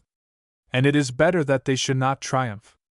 If they wanted to make Don Quixote king, he would retire alone to the hilltop, fleeing the crowds of king-makers and king-killers, as did Christ when, after the miracle of the loaves and fishes, they wanted to proclaim him king. He left the title of king to be put above the cross. What is, then, the new mission of Don Quixote in this world? To cry in the wilderness. For the wilderness hears although men do not hear, and one day will turn into a sonorous wood, and that solitary voice that spreads in the desert like seed will sprout into a gigantic cedar that will sing with 100,000 tongues an eternal hosanna to the Lord of life and death. 17. Toledo. Lais, you found it. Her, you mean? No, the essence, the gesture. I carry no butterfly net. The sun blazed in a halo of heat about their heads. Both sides of the straight road olive trees contorted gouty trunks as they walked past. On a bank beside a quietly grazing donkey a man was asleep wrapped in a brown blanket. Occasionally a little gray bird twittered encouragingly from the telegraph wires. When the wind came there was a chill of winter, and wisps of cloud drifted across the sun and a shiver of silver ran along the olive groves. Tell, cried Lais after a pause. Maybe I have found it. Maybe you are right. You should have been with me last night. What happened last night? As a wave of bitter envy swept over him, Telemachus saw for a moment the face of his mother Penelope, brows contracted with warning, white hand raised in admonition. For a fleeting second the memory of his quest brushed through the back of his mind. But Laius was talking. Nothing much happened. There were a few things. Oh, this is wonderful. He waved a clenched fist about his head. The finest people, tell. You never saw such people. Telephone, they gave me a tambourine. Here it is, wait a minute. He placed the bag he carried on his shoulder on top of a milestone, and untied its mouth. When he pulled the tambourine out it was full of figs. Look, pocket these. I taught her to write her name on the back. See, Pilar, she didn't know how to write. Telemachus involuntarily cleared his throat. It was the finest dive, part house, part cave. We all roared in and there was the funniest little girl, lot of other people, fat women, but my eyes were in a highly selective state.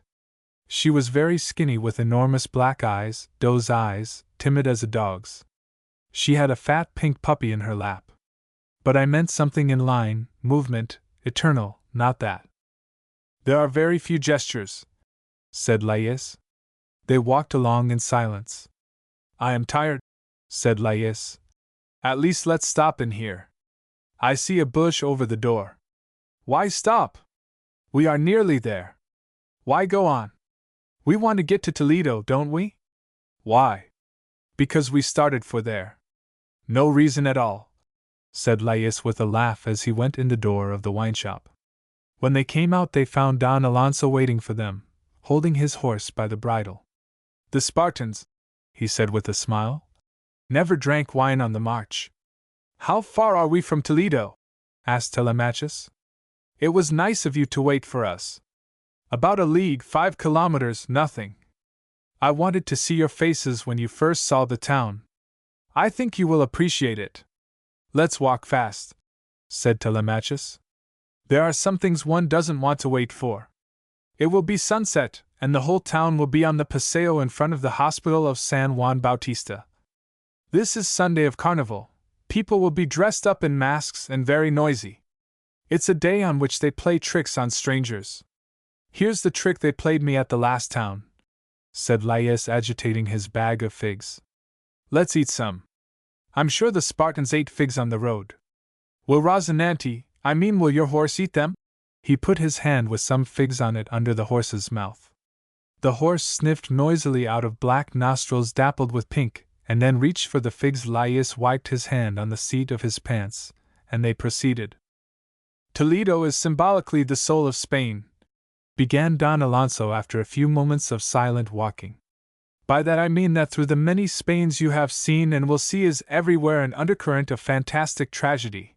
Greco on the one hand, Goya on the other, Morales, Gallegos, a great flame of despair amid dust, rags, ulcers, human life rising in a sudden paean out of desolate abandoned dun-colored spaces. To me, Toledo expresses the supreme beauty of that tragic farce. And the apex, the victory, the deathlessness of it is in El Greco. How strange it is that it should be that Cypriot who lived in such Venetian state in a great house near the abandoned synagogue, scandalizing us austere Spaniards by the sounds of revelry and unabashed music that came from it at mealtimes, making pert sayings under the nose of humorless visitors like Pacheco. Living solitary in a country where he remained to his death misunderstood and alien, and where 2 centuries thought of him along with Don Quixote as a man, how strange that it should be he who should express most flamingly all that was imperturbable in Toledo. I have often wondered whether that fiery vitality of spirit that we feel in El Greco, that we felt in my generation when I was young, that I see occasionally in the young men of your time, has become conscious only because it is about to be smothered in the great advancing waves of European banality. I was thinking the other day that perhaps states of life only became conscious once their intensity was waning. But most of the intellectuals I met in Madrid, put in Telemachus, seemed enormously anxious for subways and mechanical progress, seemed to think that existence could be made perfect by slot machines. They are anxious to hold stock in the subway and slot machine enterprises that they may have more money to unspanish themselves in Paris. But let us not talk of that. From the next turn in the road, round that little hill, we shall see Toledo. Don Alonso jumped on his horse, and Laius and Telemachus doubled the speed of their stride. First, above the bulge of reddish saffron striped with dark of a ploughed field, they saw a weathercock, then under it the slate cap of a tower. The Alcazar? Said Don Alonso. The road turned away and olive trees hid the weathercock. At the next bend the towers were four, strongly buttressing a square building whereon the western windows glinted reflections of sunset. As they walked, more towers, dust-colored, and domes and the spire of a cathedral, greenish, spiky like the tail of a pickerel, jutted to the right of the citadel. The road dipped again, past some white houses where children sat in the doorways. From the inner rooms came a sound of frying oil and a pungence of cistus twigs burning. Starting up the next rise that skirted a slope planted with almond trees, they caught sight of a castle, rounded towers, built of rough gray stone, joined by crenellated walls that appeared occasionally behind the erratic lace work of angular twigs on which here and there a cluster of pink flowers had already come into bloom. At the summit was a wine shop with mules tethered against the walls, and below the Tagus and the Great Bridge, and Toledo. Against the gray and ochre-streaked theater of the cigar owls were piled masses of buttressed wall that caught the orange sunset light on many tall planed surfaces rising into crenellations and square towers and domes and slate-capped spires above a litter of yellowish tile roofs that fell away in terraces from the highest points and sloped outside the walls towards the river and the piers from which sprang the enormous arch of the bridge. The shadows were blue-green and violet. A pale cobalt haze of supper fires hung over the quarters near the river. As they started down the hill towards the heavy pile of San Juan Bautista, that stood under its broad tiled dome outside the nearest gate, a great volley of bell-ringing swung about their ears. A donkey brayed. There was a sound of shouting from the town. "Here we are, gentlemen! I'll look for you tomorrow at the Fonda!" shouted Don Alonso. He took off his hat and galloped towards the gate, leaving Telemachus and Laius standing by the roadside looking out over the city. Beyond the zinc bar was an irregular room with now green walls into which light still filtered through three little round arches high up on one side. In a corner were some hogsheads of wine, in another small tables with three-legged stools. From outside came the distant braying of a brass band and racket of a street full of people, laughter, and the occasional shivering jangle of a tambourine. Laius had dropped onto a stool and spread his feet out before him on the tiled floor. "Never walked so far in my life," he said. "My toes are pulverized, pulverized." He leaned over and pulled off his shoes. There were holes in his socks. He pulled them off in turn, and started wiggling his toes meditatively. His ankles were grimed with dust. "Well," began Telemachus. The padrone, a lean man with mustaches and a fancy yellow vest which he wore unbuttoned over a lavender shirt, brought 2 glasses of dense black wine. "You have walked a long way?" he asked, looking with interest at Laius' feet. "From Madrid." "Caray! Not all in one day. You are sailors going to rejoin your ship in Sevilla." The padrone looked from one to another with a knowing expression, twisting his mouth so that one of the points of his mustache slanted towards the ceiling and the other towards the floor. "Not exactly." Another man drew up his chair to their table, first taking off his wide cap and saying gravely, "Con permiso de ustedes." His broad, slightly flabby face was very pale. The eyes under his sparse blonde eyelashes were large and gray. He put his 2 hands on their shoulders so as to draw their heads together, and said in a whisper, "You aren't deserters, are you?" "No. I hoped you were. I might have helped you.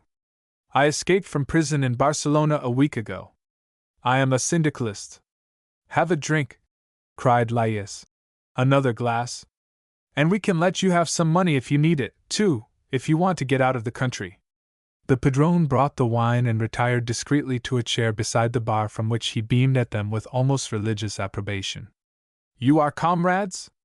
Of those who break out, said Laius, flushing. What about the progress of events? When do you think the pot will boil over? Soon or never, said the syndicalist. That is never in our lifetime. We are being buried under industrialism like the rest of Europe.